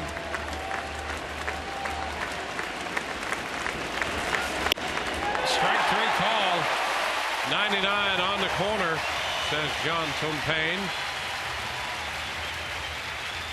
Rays out in the 7th, but they scored 2. Jose Molina drove in the tying run with a base hit up the middle into center. Sean Rodriguez doubled home the go-ahead run. 3-2 Tampa Bay.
Two moving into the bottom of the 7th inning, with Jeremy Hellickson back out there on the mound. 91 pitches for Hellickson today.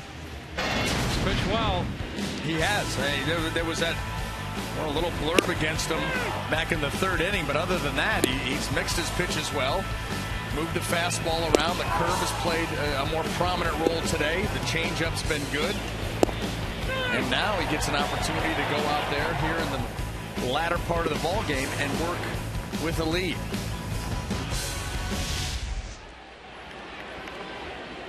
There's the middle part of the order, starting with the cleanup hitter Adam Lind. In the bottom of the 7th inning, Rays shift for Lind. The pitch is a strike. Encarnacion next, and then Navarro.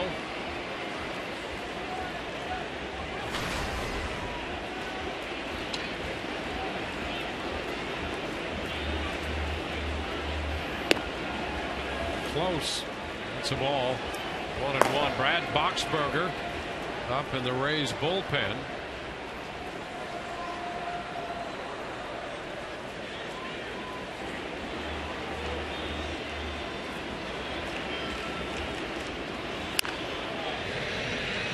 Foul up the right side. 1-2.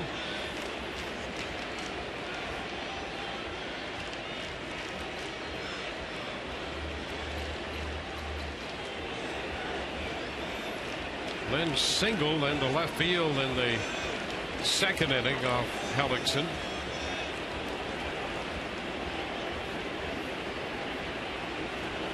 Eight out of 24 in his career against the Rays right-hander.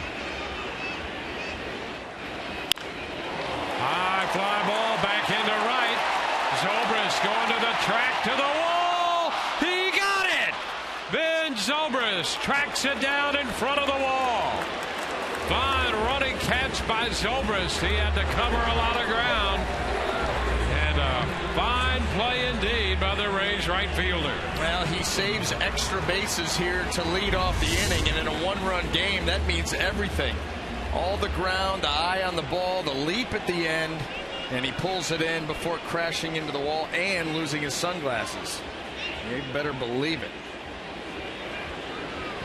Hellickson liked it, and so did his compatriots there. Archer and Cobb looking on. Edwin Encarnacion due up. Conference on the mound with Joe Madden taking the walk from the dugout. He has Boxberger ready in the bullpen, and the Rays are going to go to the pen right here. 6 1/3 for Hellickson.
Zobrist drove in the first run of this game and made a great running catch on this long drive off the bat of Adam Lynn.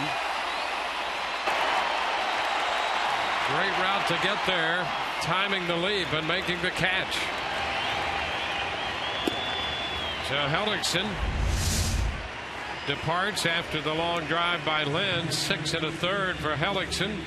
95 pitches of 2-run, 3-hit baseball. And he gives way to Brad Boxberger. 52nd appearance of the year for Boxberger. His numbers continue to be otherworldly. 87 strikeouts, 17 walks in 55 innings. Encarnacion shoots one deep down the left side. That's just fair. And one hops out of play. A double for Encarnacion. And just like that, the Blue Jays have the potential tying run at second base. Yeah, and it was not fair by much. Encarnacion, boy, he smashes this ball. You see it hooking. Right there, right off the chalk.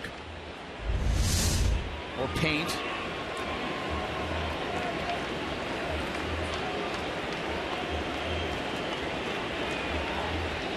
Deoner Navarro.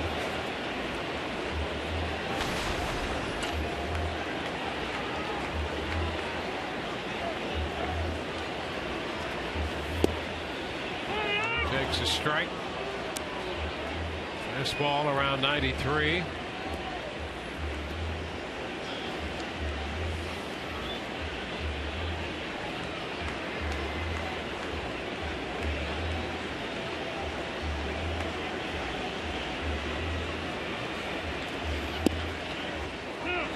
Fastball 94 for strike 2. Yeah, 1 mile an hour up, harder than the first one, and both of them in great location.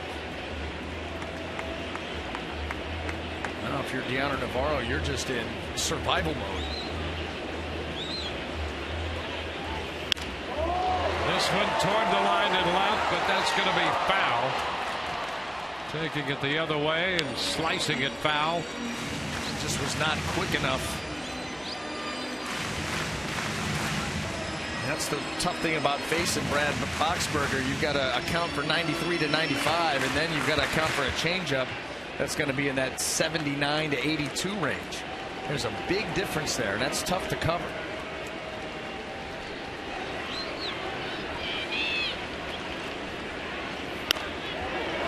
Fastball, he fouls that out of play.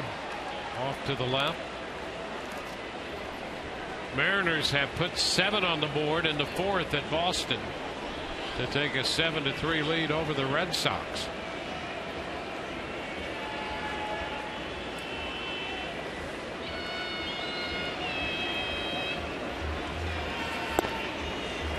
That's a little wide.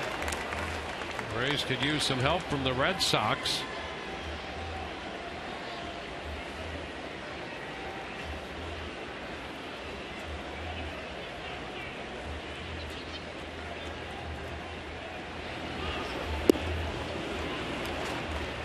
Two balls, 2 strikes. Colby Rasmus on deck. Rays starting today 6.5 back in the wild card. Toronto starting 4.5 off the wild card pace. Navarro battling up there. Yeah, and you know, he's been able to foul off some fastballs, albeit late on the swing, but that changeup he was on pretty well, a foul ball. You start to get yourself in between, though. That's when you can rush that fastball right by him. Let's see if that's what Brad does here. Line shot back into right. That's going to get out of here.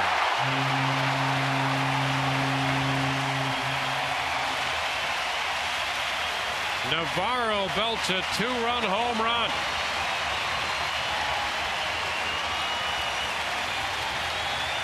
And the Blue Jays take a 1-run lead.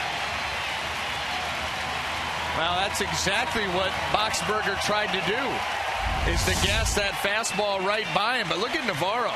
He was late on so many, just fighting him off. But boy, oh boy, was he all over this one. I mean, the timing of the swing was in perfect union with the fastball, and that ball got destroyed. Line drive off that back wall out there over the fence. Battled until he got to the 8th pitch of the at-bat. And hits it out, his 10th home run of the year. And the Blue Jays are on top in the bottom of the 7th.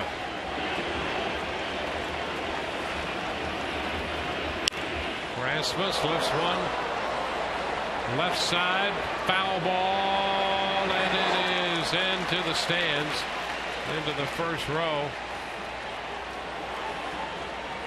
A little crowded down there.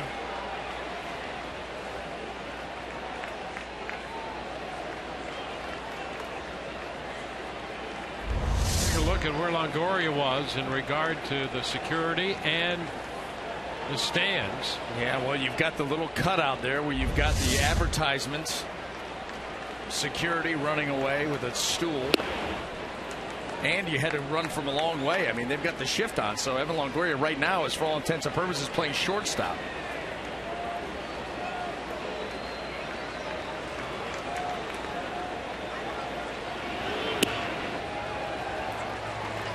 Two balls, 2 strikes. You know, you get so spoiled by the success of Brad Boxberger and Jake McGee that it's tough to wrap your mind around what just happened, because it doesn't.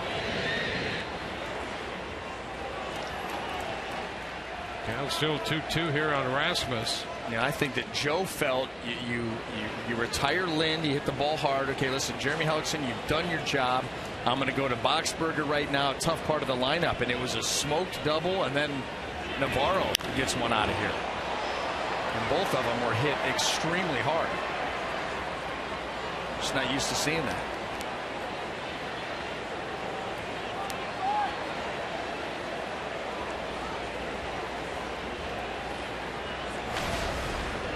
Rasmus fouling pitches away.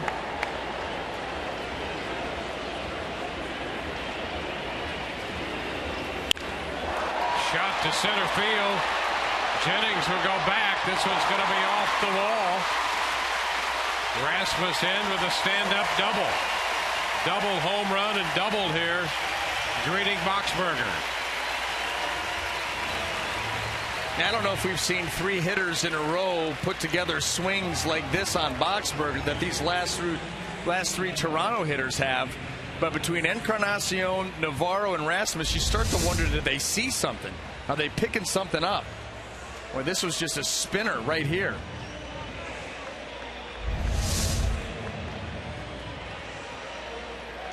So Boxberger hit hard here in the 3 men he faces, and Joe Maddon's going to make a pitching change. Rays down by 1.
To the mound, and boy, Boxberger giving up the double to Encarnacion.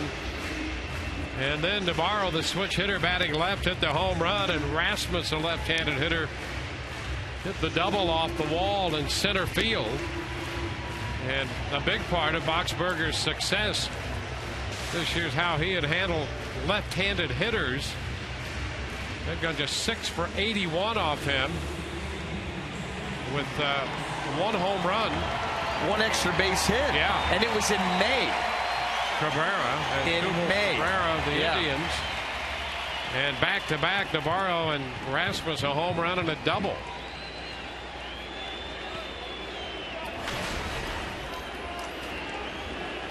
So now Grant Balfour With a runner at second base, 1 out. Danny Valencia is the hitter for Balfour. Pitch is a strike.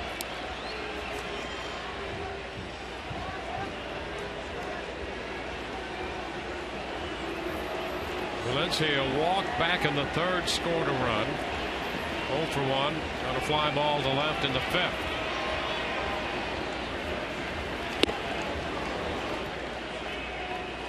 One ball, 1 strike.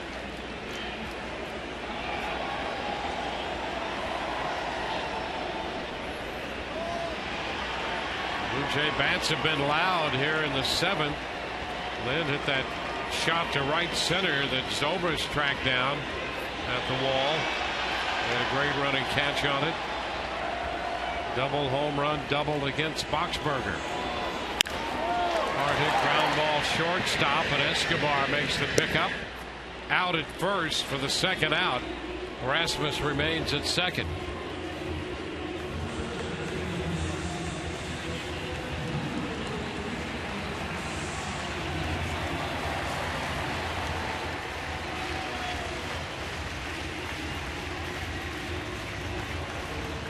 Now the number 9 hitter, Munenori Kawasaki.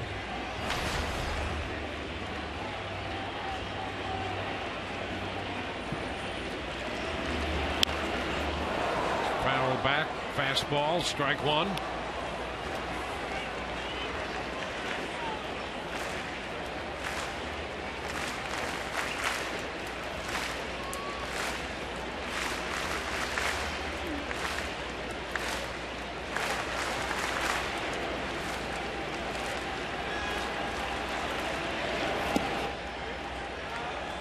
Is down.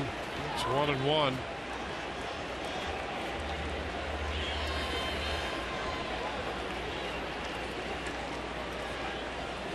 Balfour trying to strand Rasmus.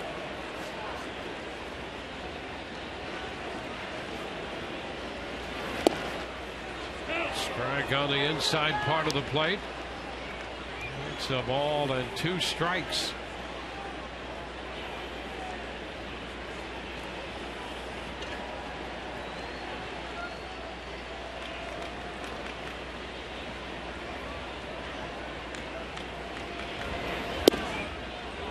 Pretty close. Balfour looking for that call, didn't get it. 2-2.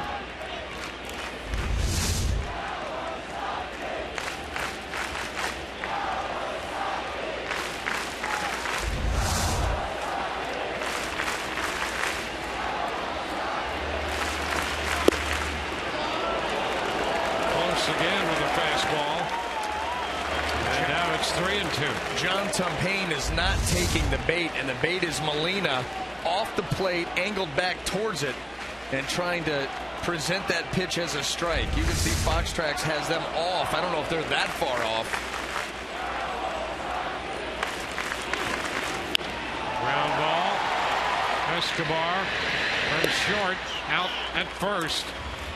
That takes care of the Blue Jays, but they score 2 on the home run by Navarro.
This game has swung back and forth. Now Toronto leads it 4-3 as we go to the 8th inning.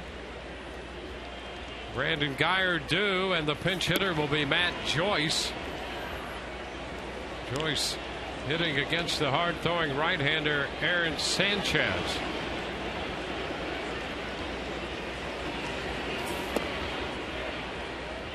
Two and 0. Sanchez got 2 outs in the 7th inning. Jennings on a ground ball, and Zobrist looking.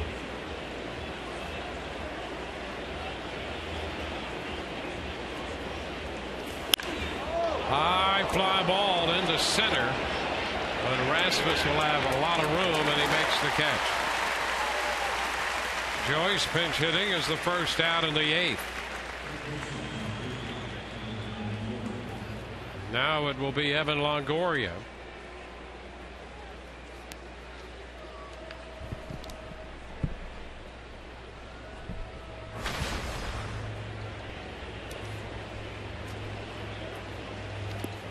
Evan 0 for 3 so far in the game.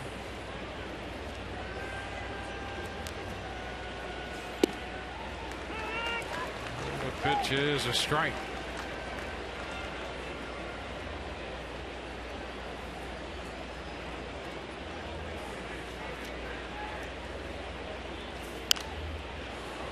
That'll play.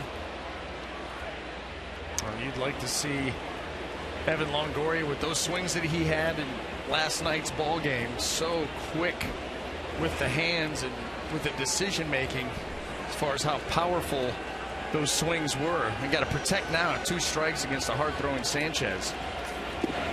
Sanchez just 22 years old, turned 22 on the first day of July. This time last year he was pitching at Dunedin in the Florida State League. Got a big time arm. Big time. I mean, meteoric rise too.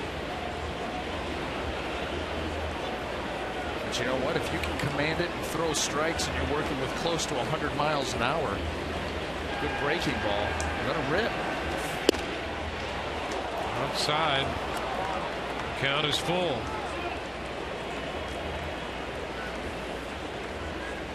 He's got that great arm. He's a strikeout guy. He's also a ground ball guy.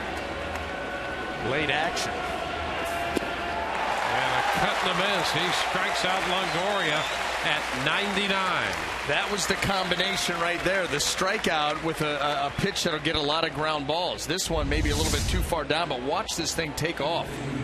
Just that late action. Evan Longoria, as he starts his swing, that ball's about knee high and just sinks right out of the zone at almost 100 miles an hour. Not many guys can do that.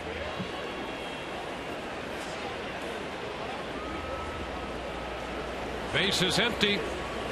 Here's Logan Forsythe. 1 ball, no strikes. Sanchez following Mark Burley. What a difference that is.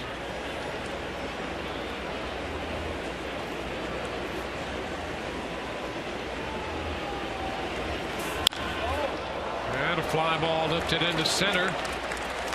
Rasmus. 1, 2, 3 go the Rays. Bottom of the 8th coming up. 4-3 Toronto.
Hitting in the bottom of the 8th. Learn about healthy eating with the Matt Moore plated cup set. Divided plate shows kids what to eat during a meal, presented by Fresh for Florida Kids, and will be given to youngsters 14 and under while supplies last when the Rays take on the Red Sox Sunday, August 31st. Call 888-FAN-RAYS or visit RaysBaseball.com. Grant Balfour facing the top of the order. Jose Reyes, the pitch is high. Reyes doubled in a run in the 3rd and also scored. A pair of 2-run innings for the Blue Jays. 2 in the 3rd, 2 in the 7th. Number off the mound is short. Escobar up and out with the throw, and Reyes is out number 1. As promised earlier, we have the AT&T fan photo of the game. Tweet your photo to hashtag SunSportsFanPhoto for a chance to be shown in an upcoming game broadcast brought to you by AT&T.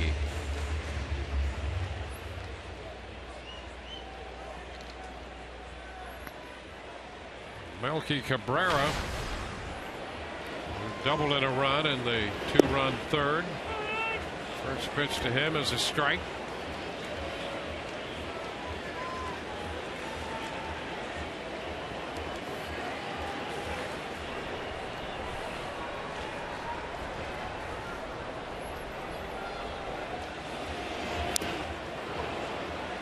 Two.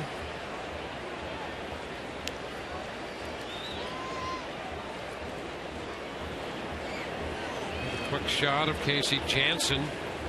Loose thing in the bullpen for the Blue Jays.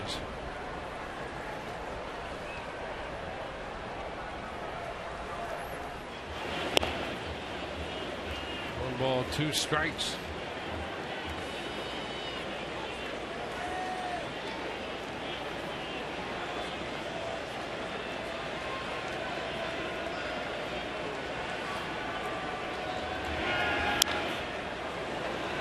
Still a ball, 2 strikes. See some good breaking balls here from Grant Balfour. That's something that he has the luxury of being able to present when he's ahead in the count. Too often when Grant gets into trouble, it's either via the walk. He's walked more hitters than any reliever out there, or falling behind in the count. That's when he has to stick with the fastball. Base hit the other way. Cabrera swatting at that pitch and hitting it the other way. Yeah, they're just better hitting than the pitch. Pitcher's a breaking ball, 83 miles an hour down. I mean, look how quickly that was diving out of the zone, and Cabrera does that. Okay, I mean, what are you going to do?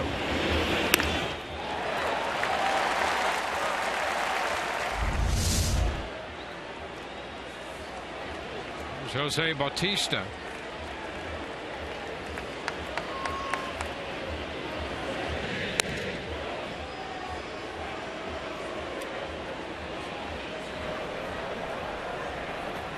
Yates, the right-hander. Beliveau, the lefty.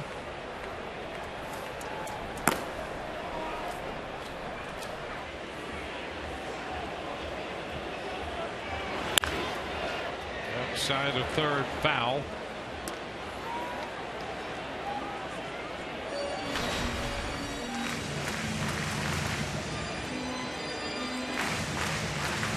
Cubs have taken the lead on the Orioles with a 4-run second. It's 4-2 Chicago. In the bottom of the 2nd at Wrigley Field.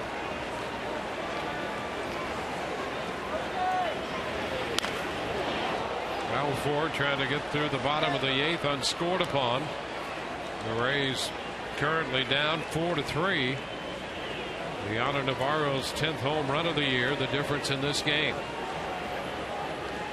Melky Cabrera at first, 1 away.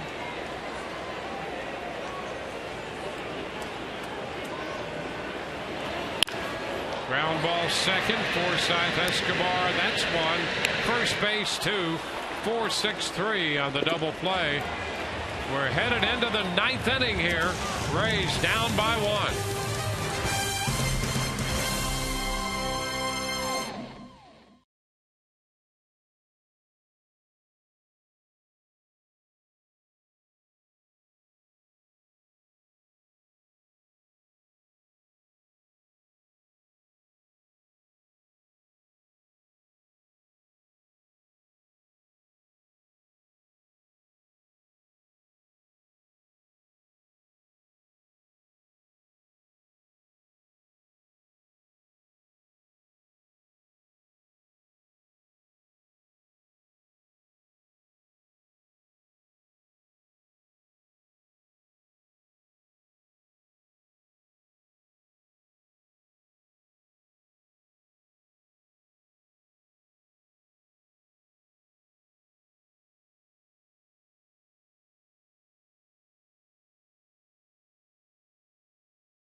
bringing the lumber, and that's exactly what the Blue Jays catcher Deanna Navarro brought, connecting on a 2-run home run in the bottom of the 7th inning against Brad Boxberger. That came with Encarnacion Award.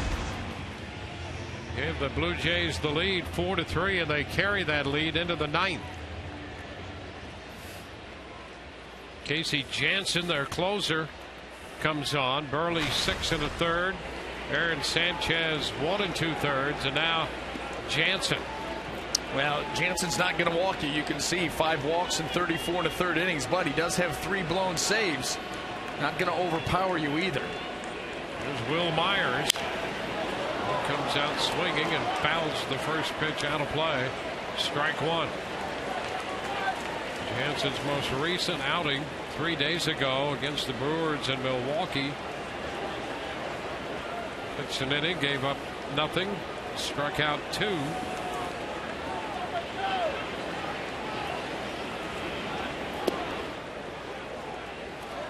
Fastball, cutter, curveball, slider. Going to mainly stay on the outer half of the plate, force you to try and beat him to the big part of the field.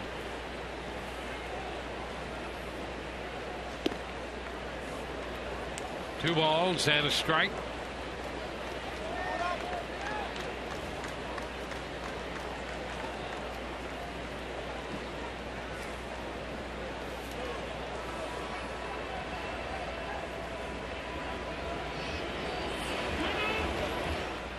Myers getting time granted by the plate umpire.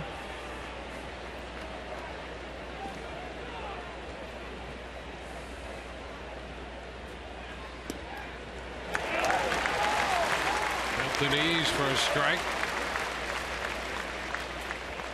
Will won at bat in his young career against Jansen, and that was a base hit.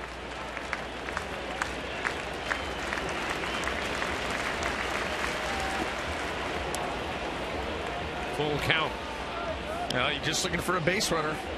Just talked about how Jansen does not walk a lot of guys. Being careful here with Myers, obviously because of the power, and now finds himself in a full count situation against a guy that's had some pretty good takes off him. Come into the zone though, and Will's going to unleash that powerful swing. He walks him. So there's the leadoff pass, and the Rays get a base runner. Coming up on Rays Live, the post game. It'll be presented by Checkers. Rich and Arestas anchoring the coverage. Joe Madden's press conference. Todd Callis will have interviews from the clubhouse. We'll take a look back at Jeremy Hellickson's day.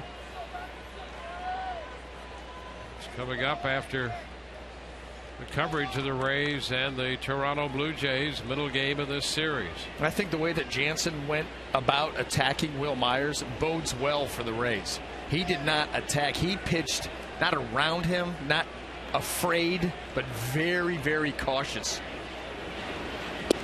Escobar takes a pitch down and away. Yeah, see, the Rays just not going to bite on that stuff. That's well, he's nibbling is what he's doing. He's trying to throw an 0-2 pitch on every pitch so far.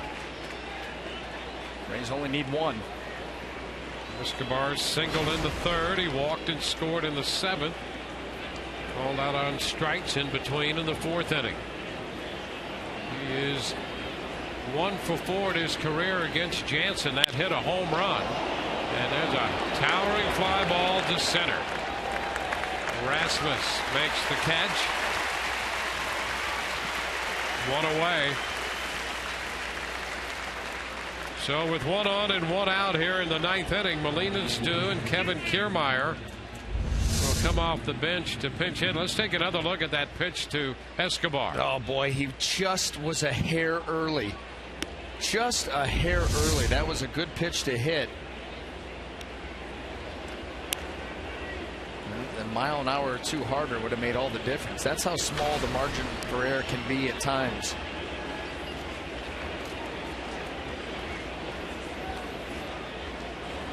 Kevin Kiermaier will pinch hit, getting his first look at Casey Janssen. Kiermaier had 3 hits last night, 3 for 5.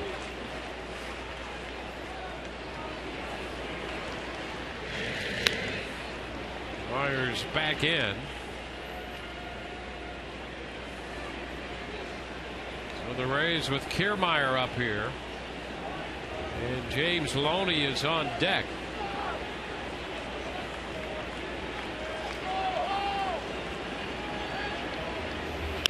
Kevin bounds it the other way.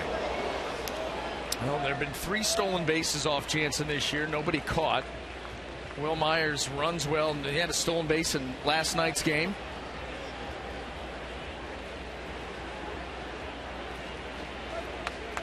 Well, they're going to have their shot. Myers runs the bases well. A couple tough hitters here for Jansen to face.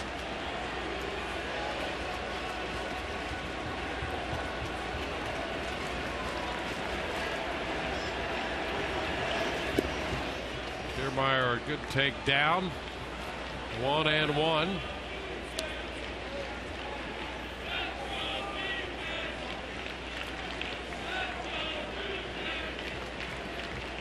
One on, one out, top of the ninth. The Rays are down by a run, facing the Toronto closer, Casey Jansen.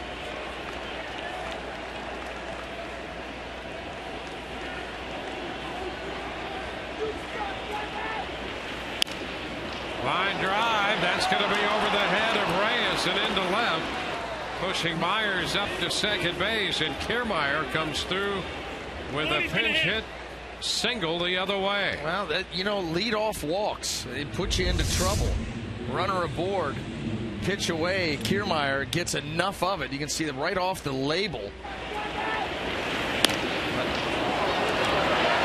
Jose Reyes, and now the Rays with 2 on and 1 out. Both guys can run, and a very difficult hitter here to contend with coming to the plate. James Loney will pinch hit for Sean Rodriguez. And Loney in his career 2 out of 4 against Jansen. So the Rays have a shot here in the 9th inning.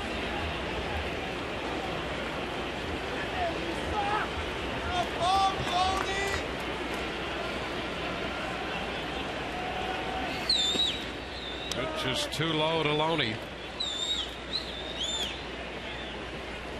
Loney 0 for 5 last night.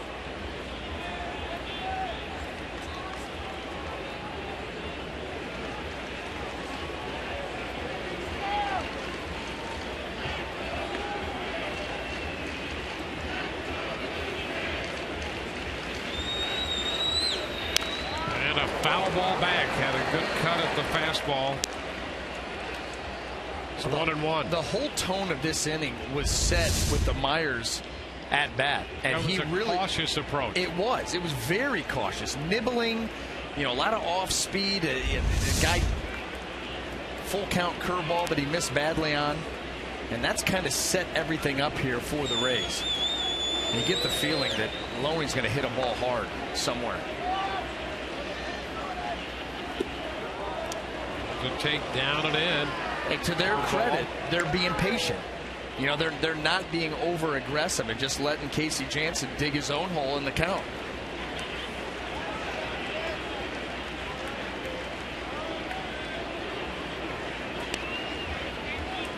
Baseball put into play by the plate umpire.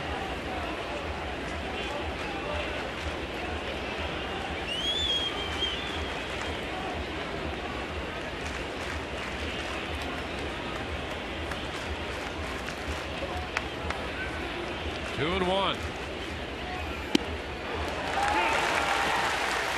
Catches the zone. 2 balls, 2 strikes.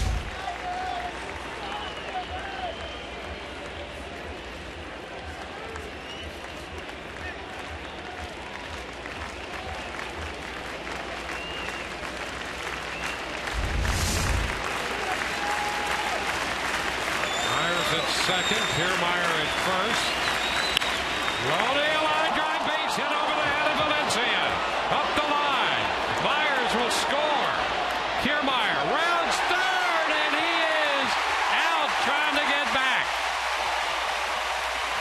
Kiermaier rounded the bag and could not get back. Well, the Rays tie it. That aggressiveness. James Loney, first and foremost, a nice job at 2-strike hitting. Gets it up the line. Boy, you knew that they were going to get some good at-bats off Jansen. This ball stayed up. Loney lines it into left. And then it comes down to aggressive base running. Myers is going to score easily, and Kiermaier rounds that bag aggressively. Tom Foley, you could see him holding him up. Couldn't stop in time or get back in time, and they get him. Boy, that's a tough runner to lose there. You'd have second and third, one out. So now Loney's at second with 2 outs, and Desmond Jennings is at the plate. Low and outside. So the Rays have come back to tie it, taking advantage of the leadoff walk and making a mistake on the bases with Kiermaier out rounding the bag at third.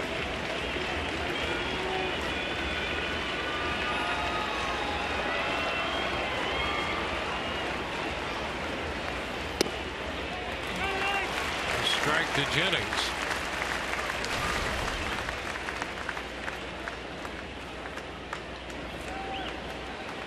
Jennings 1 for 4 today and 1 of 5 in his career against Casey Jansen.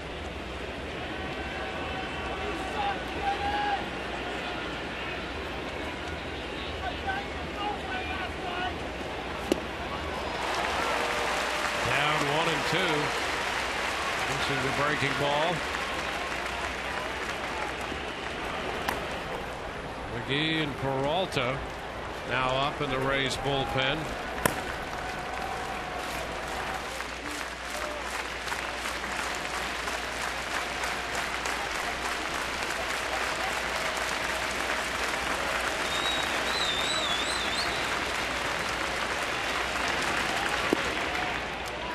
Two and two. Brett Cecil, the tall lefty, pitching in the bullpen now for the Toronto Ball Club.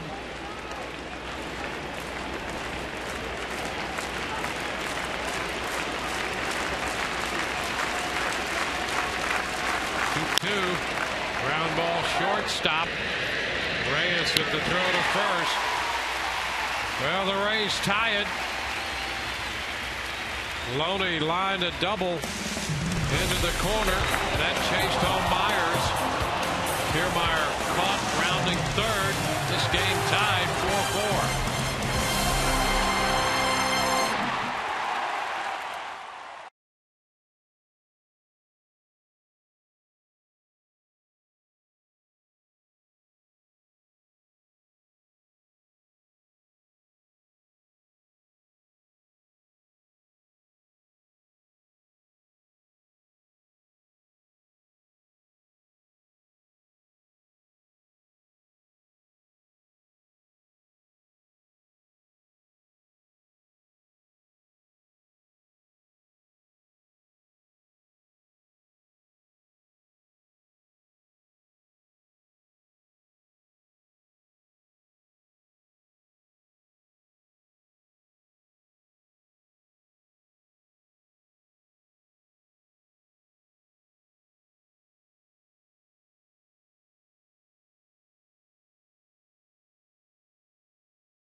And play center field for the Rays as we move into the bottom of the ninth. Here's that play, the tying run, and then the second out.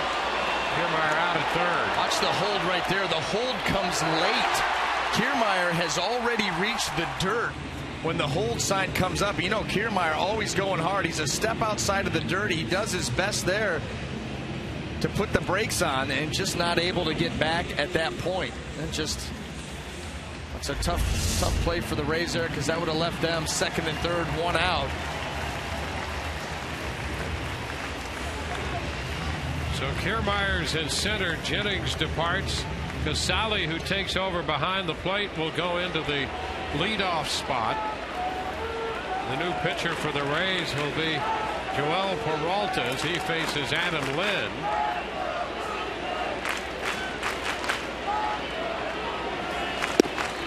Lynn takes the first pitch for a strike.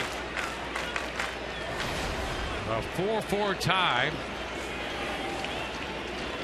56th appearance for Peralta.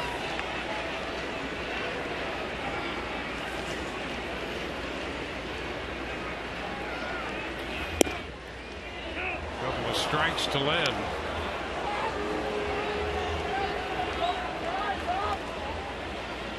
Balfour worked an inning and 2/3, gave up a hit, no runs.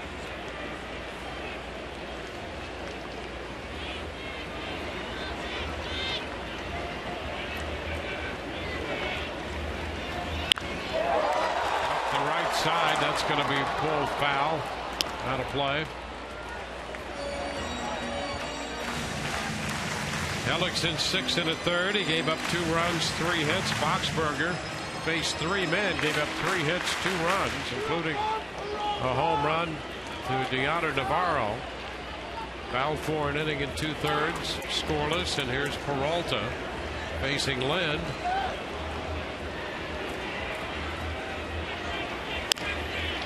Back to the mound, and the toss to first. Lind is out, number 1.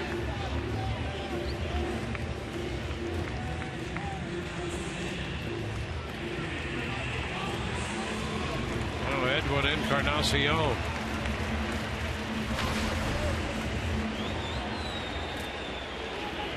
Obviously a part of the lineup. You've got to be very, very careful. Every pitch you throw, maximum effort, 100% conviction. And with this guy up here, Encarnacion, just 2 out of 10 against Peralta. Both hits for extra bases, a double and a home run. And he had a home run cut right there. Strike 1 as he fouled it back. That ball was just a little bit too high for Encarnacion on that swing. Got away with one.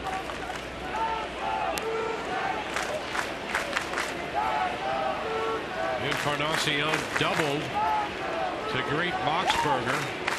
That came ahead of the Navarro home run.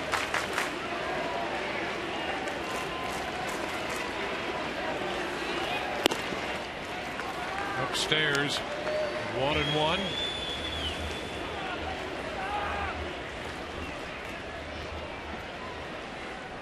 Gowan has joined Cecil in the bullpen.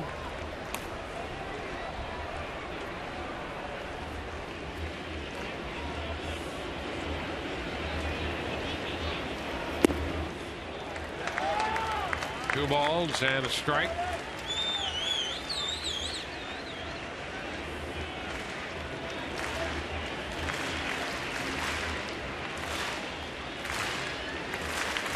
Peralta worked 1 inning in his last outing. That was Tuesday in the Detroit series. Gave up a home run to the first man he faced, J.D. Martinez, and then got the next 3 hitters.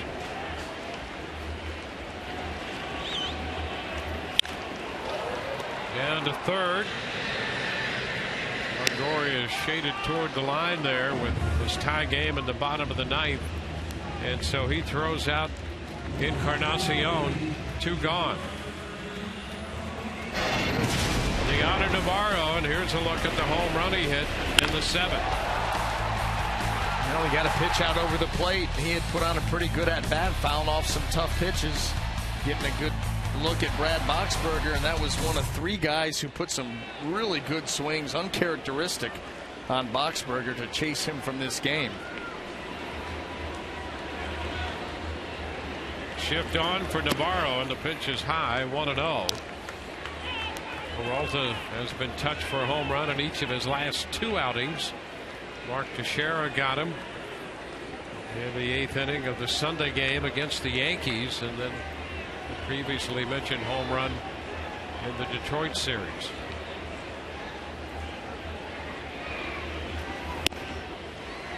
Two and 0 the count on Navarro.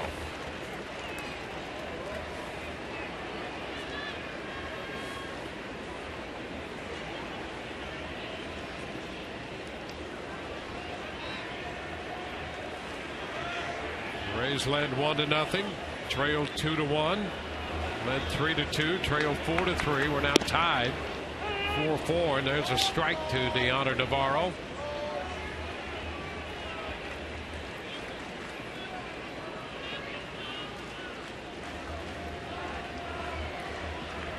Navarro in his career has 1 official at bat. Take that back, he has 4 official at bats and a couple of hits. There's a strike. Now Peralta, no matter what he's throwing, he's staying on the outer half of the plate, telling Deoner Navarro, if you want to pull it, go ahead, but you're not going to be able to drive it. You're going to stay away, even though they have him played to pull. And a cut to miss. He's out on strikes. 1, 2, 3. Go the Blue Jays, and we go to the 10th, tied at 4.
Into the 7th inning, down 2-1 when they scored 2. Molina's base hit tied it, and Sean Rodriguez doubled into left center. Then scored Escobar with the go-ahead run, but Deoner Navarro's 2-run home run in the bottom of the 7th made it 4-3 Toronto before James Loney with a pinch hit double up the left side scored Will Myers with the tying run. Unfortunately for the Rays, Kiermaier was caught rounding third for the 2nd out of that inning. So that's all the Rays got, but enough to send it into extra innings as Toronto went down 1-2-3 in the bottom of the 9th. And now Dustin McGowan is pitcher number 4 for the Blue Jays, making his 44th appearance. 29 walks in 72 2/3, 53 strikeouts to go along with it. And the Rays have battled back here against the Blue Jay bullpen in the 9th to tie it, go into the 10th, and the meaty part of the order coming to the plate.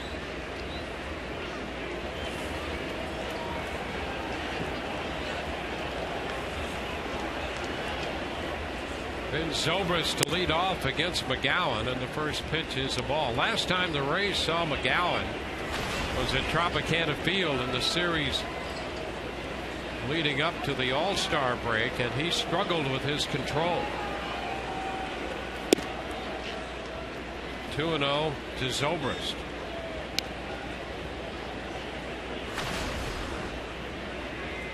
McGowan faced 4 hitters, walked 3. Also gave up a 3-run home run to Sean Rodriguez in that outing. And he is promptly behind Zobrist 3-0.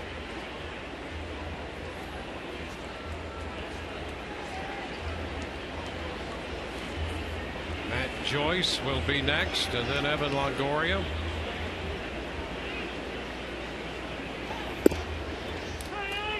Gets a called strike, 3-1.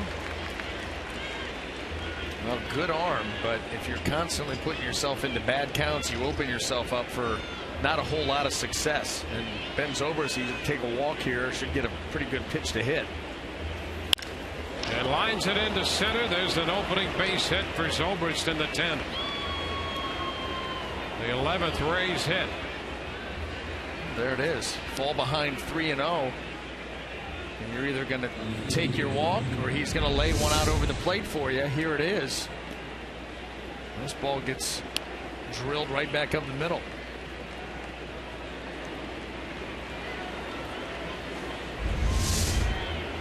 Matt Joyce entered the game as a pinch hitter in the 8th inning. Looked at a fly ball to center. Matt gets his first look at McGowan.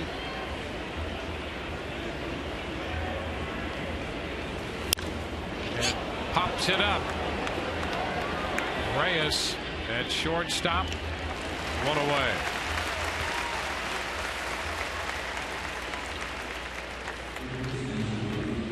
Zobrist still at first with 1 out for Evan Longoria.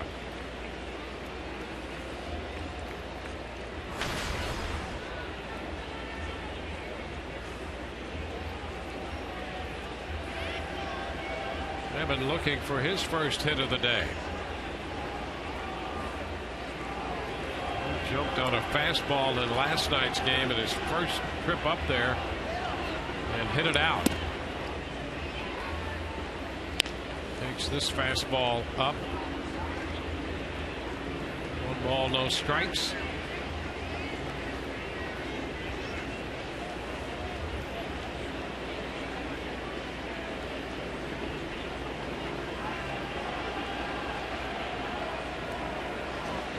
Over to first. Zobrist back in.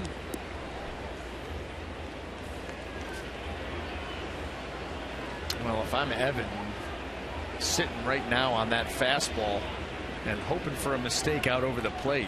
Same aggressive approach, same aggressive swing. And he skies it to center.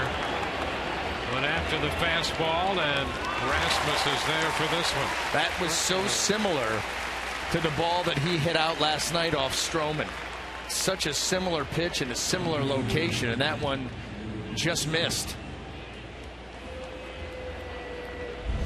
Like to have that one back. Meant to be away, running back in. I mean, that is a spitting image of the home run from yesterday, and that's the reaction. He knows it. Now Logan Forsythe, first time facing McGowan. Which is upstairs.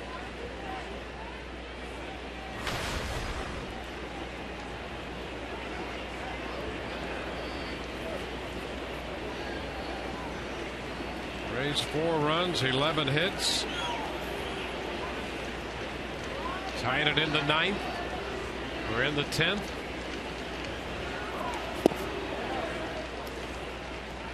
Two balls, no strikes.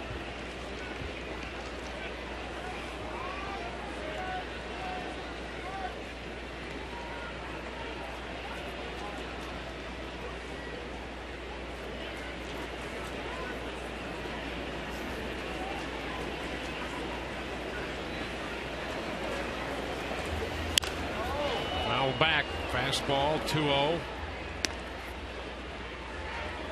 Well, McGowan has been behind. Got behind Zobrist, gave up a base hit 3-1. He was down 2-0 to Forsythe. Came in with a fastball, fouled it. Well, Forsythe should get something again here. 2-1, out over the plate, time him up. Okay, take 3-1. 3 balls and a strike. Now you're set up well. You pick out, if you're Logan Forsythe, you pick out the fastball in the spot that you like it, and you force it to be there. If it's not, go ahead, take your walk. Or if it's a nasty pitch to get to 3-2, okay. You're going to run around in scoring position one way or the other. And he bounced it back. Well, fastball at 97. Right there. And that's where a guy with plus stuff can get away with some of those pitches every now and then, because 3-1 heaters here. Oof. Jeez. You couldn't ask for a better pitch to hit, but at 97, not that easy. 3-2, 2 outs. Zobrist will be off.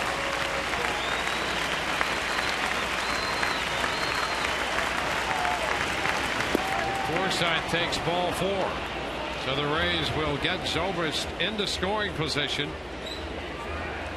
Men at first and second for Will Myers.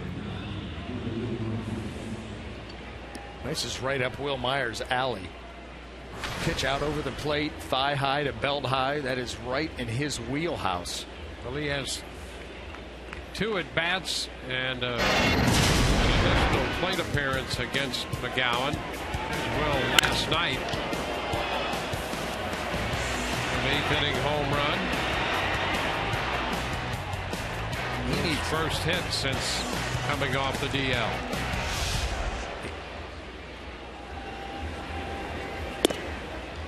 He takes the pitch upstairs. Someone needs to tell him to go get the black shoes back on from last night. Yeah, those were pretty good hitting shoes. They were.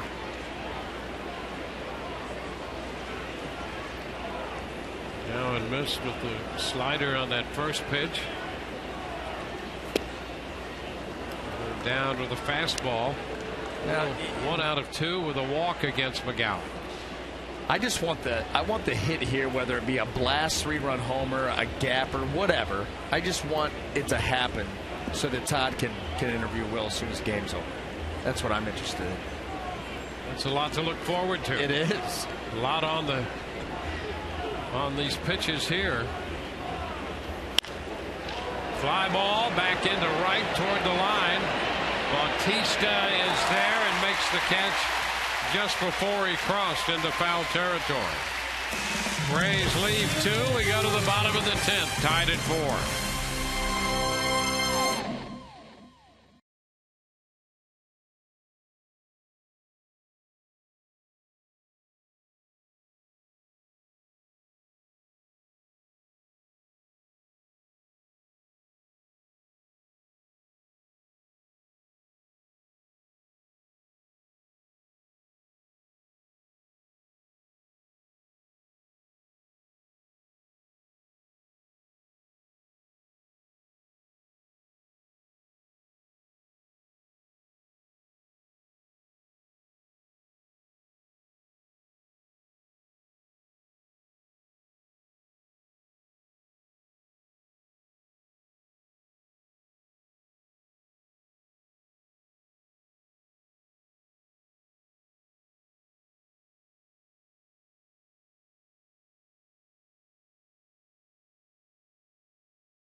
League's beef jerky all season long.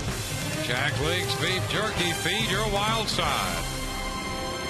Welcome back to Toronto, where the Rays and the Blue Jays prepare to move into the bottom of the 10th inning. It's a 4-4 ball game. Joel Peralta to a 1-2-3 ninth, and he's set to face Colby Rasmus to lead off here in the bottom of the 10th. Rasmus 0 for 10 with 7 strikeouts against Peralta.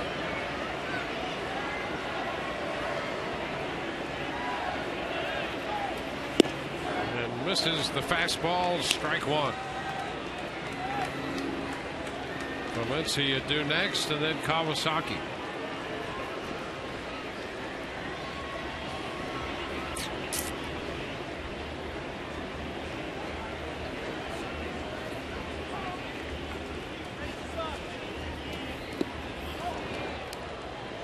One.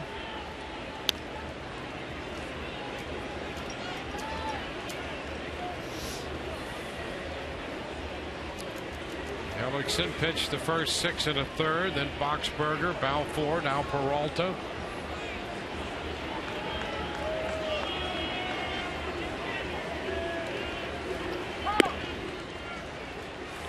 Two and one.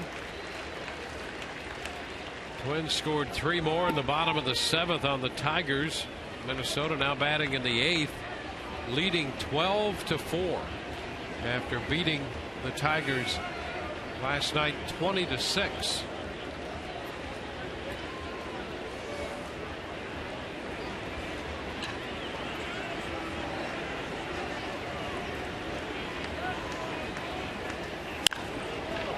It's fouled outside of first. 2-2.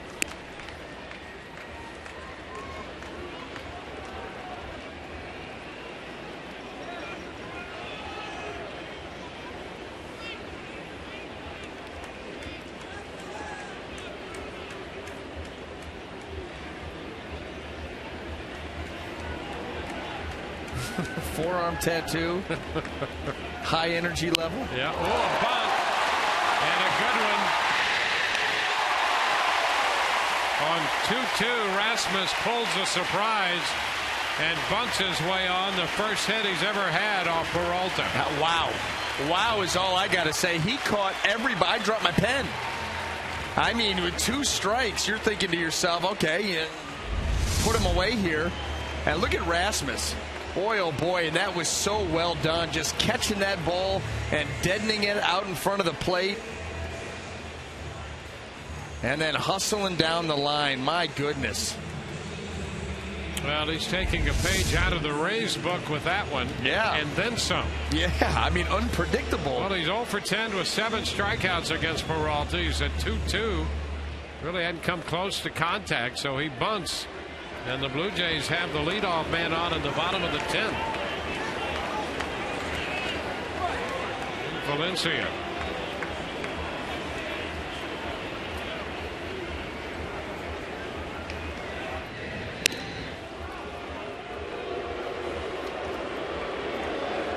Valencia walked, scored a run in the 3rd.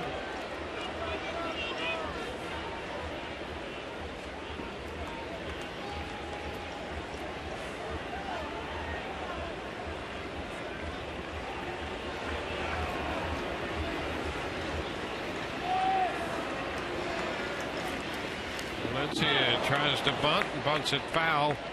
Strike one. Now, and after that attempt right there, if I'm manager John Gibbons, I'm taking the bunt off. That's just an out. And the Rays are crashing, so they're going to look to get the lead runner anyway. And that makes sense.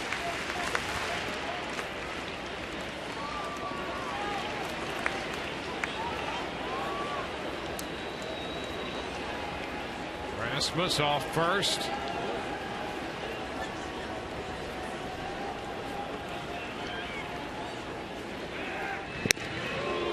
Peralta keeping an eye on him over there, and Valencia, who was bunting the first time, no signs that time.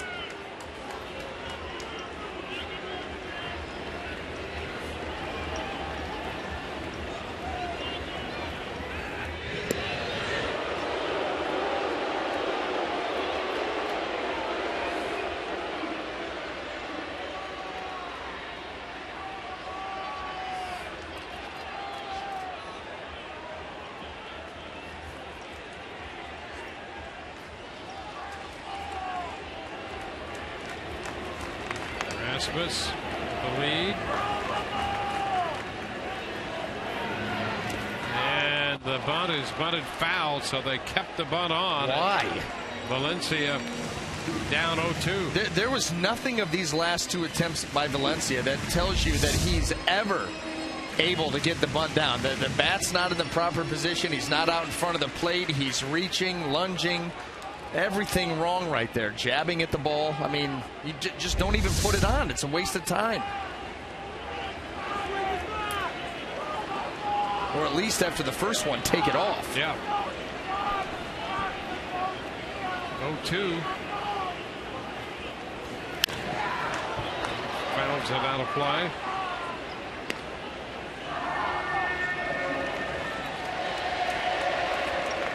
Rays and the Blue Jays in extra innings.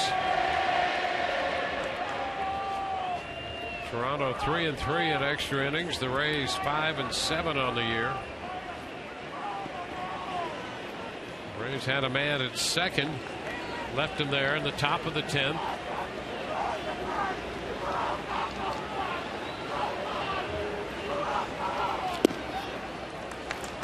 One ball, 2 strikes.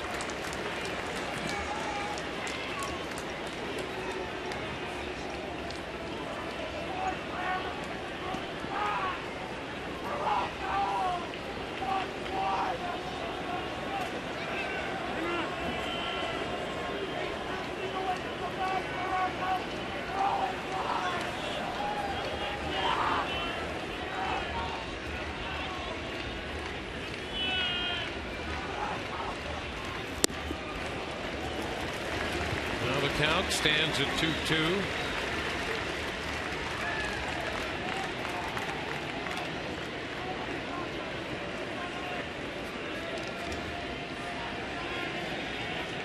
Rasmus reaching for the first time ever against Peralta. Bunted his way on with a count at 2-2.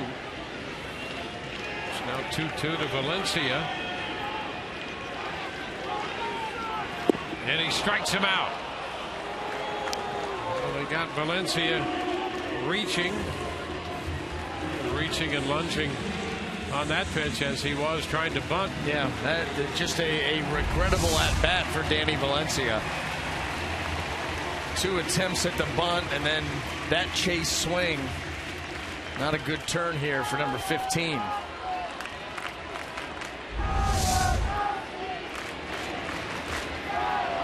Munenori Kawasaka will be the hitter.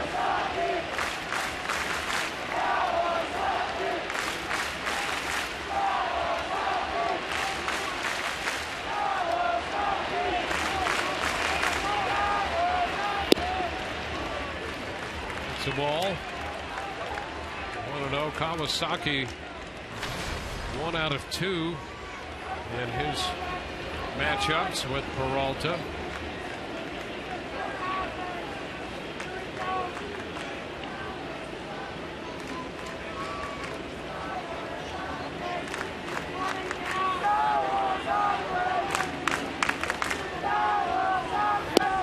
Kawasaki shortens and takes the pitch for ball 2.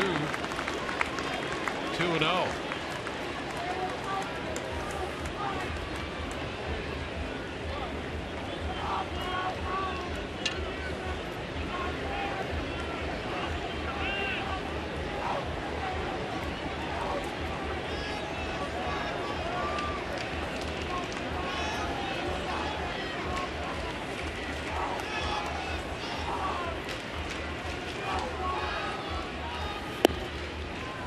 A strike.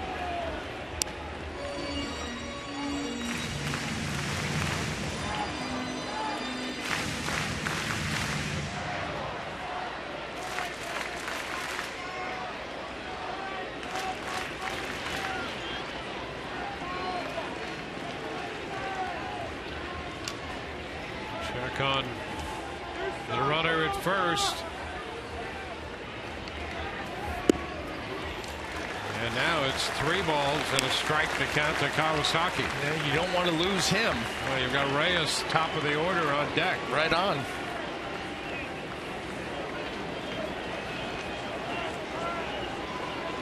whole lot of trouble lurking once you roll over this lineup. So I think your pitch is here.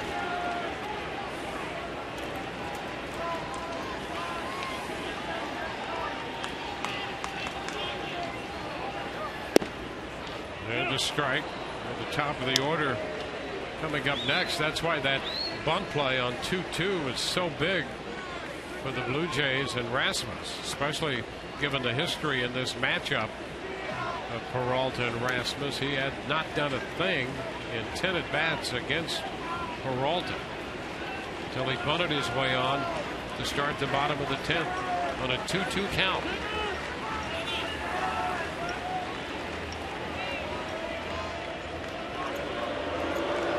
Peralta and Casale get together.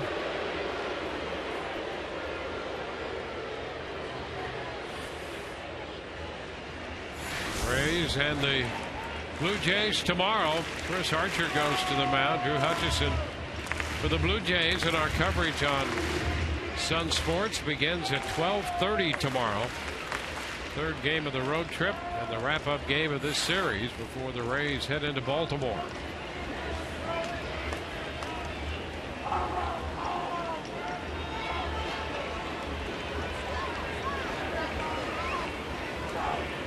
Runner goes 3-2, swing and a miss, throw down, not in time. Rasmus steals second. Kawasaki strikes out. And now Joe Madden comes out of the dugout. Split finger. And the throw by Casale a little bit up. I don't know if that would have mattered. Rasmus had a running start. Yeah, he's going to get there no matter what.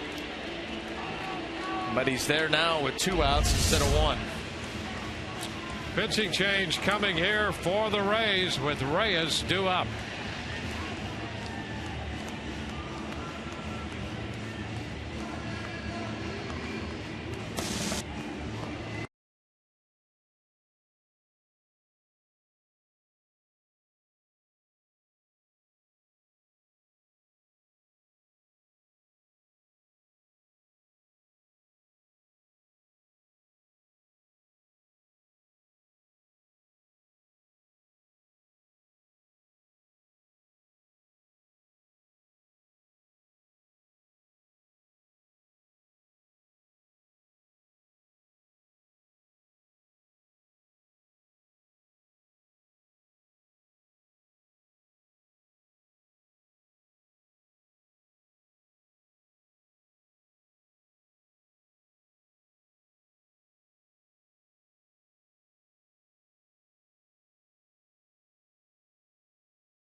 Rays and the Blue Jays tied 4-4.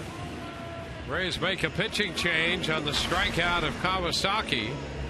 Colby Rasmus steals second. So we'll get to the top of the order with the switch hitting Jose Reyes due up, and Jeff Beliveau, the lefty, will be out there and turn Reyes around. Yeah, got to get him over to the right side. Beliveu's body of work right there. 13 1/3 innings, 14 strikeouts. Runner on second, 2 outs, and obviously this is the ball game for the Rays if they want to extend it, retire Jose Reyes.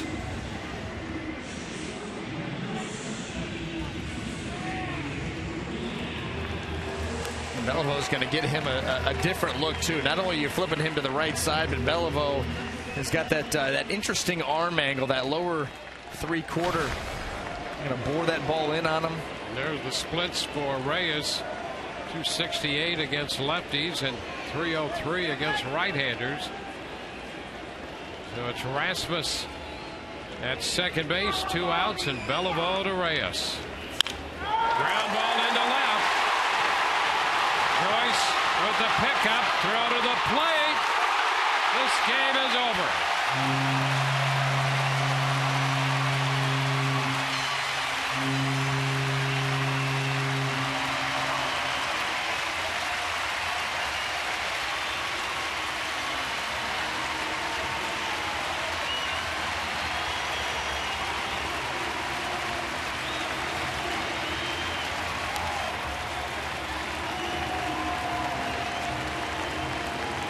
Blue Jays win it in 10 on the base hit through the hole into left by Reyes. Scoring Rasmus, who had bunted his way on a 2-2 count. They tried to come in. That ball stayed out over, and Reyes just found a hole. Rasmus is running on contact. Boy, everything he could get into it. Matt Joyce, strong throw, it just was not in time. And too much of a head start for Rasmus. 5-4 the final. Lead had gone back and forth. And here in the bottom of the 10th, the Blue Jays hand the Rays a tough loss, 5-4.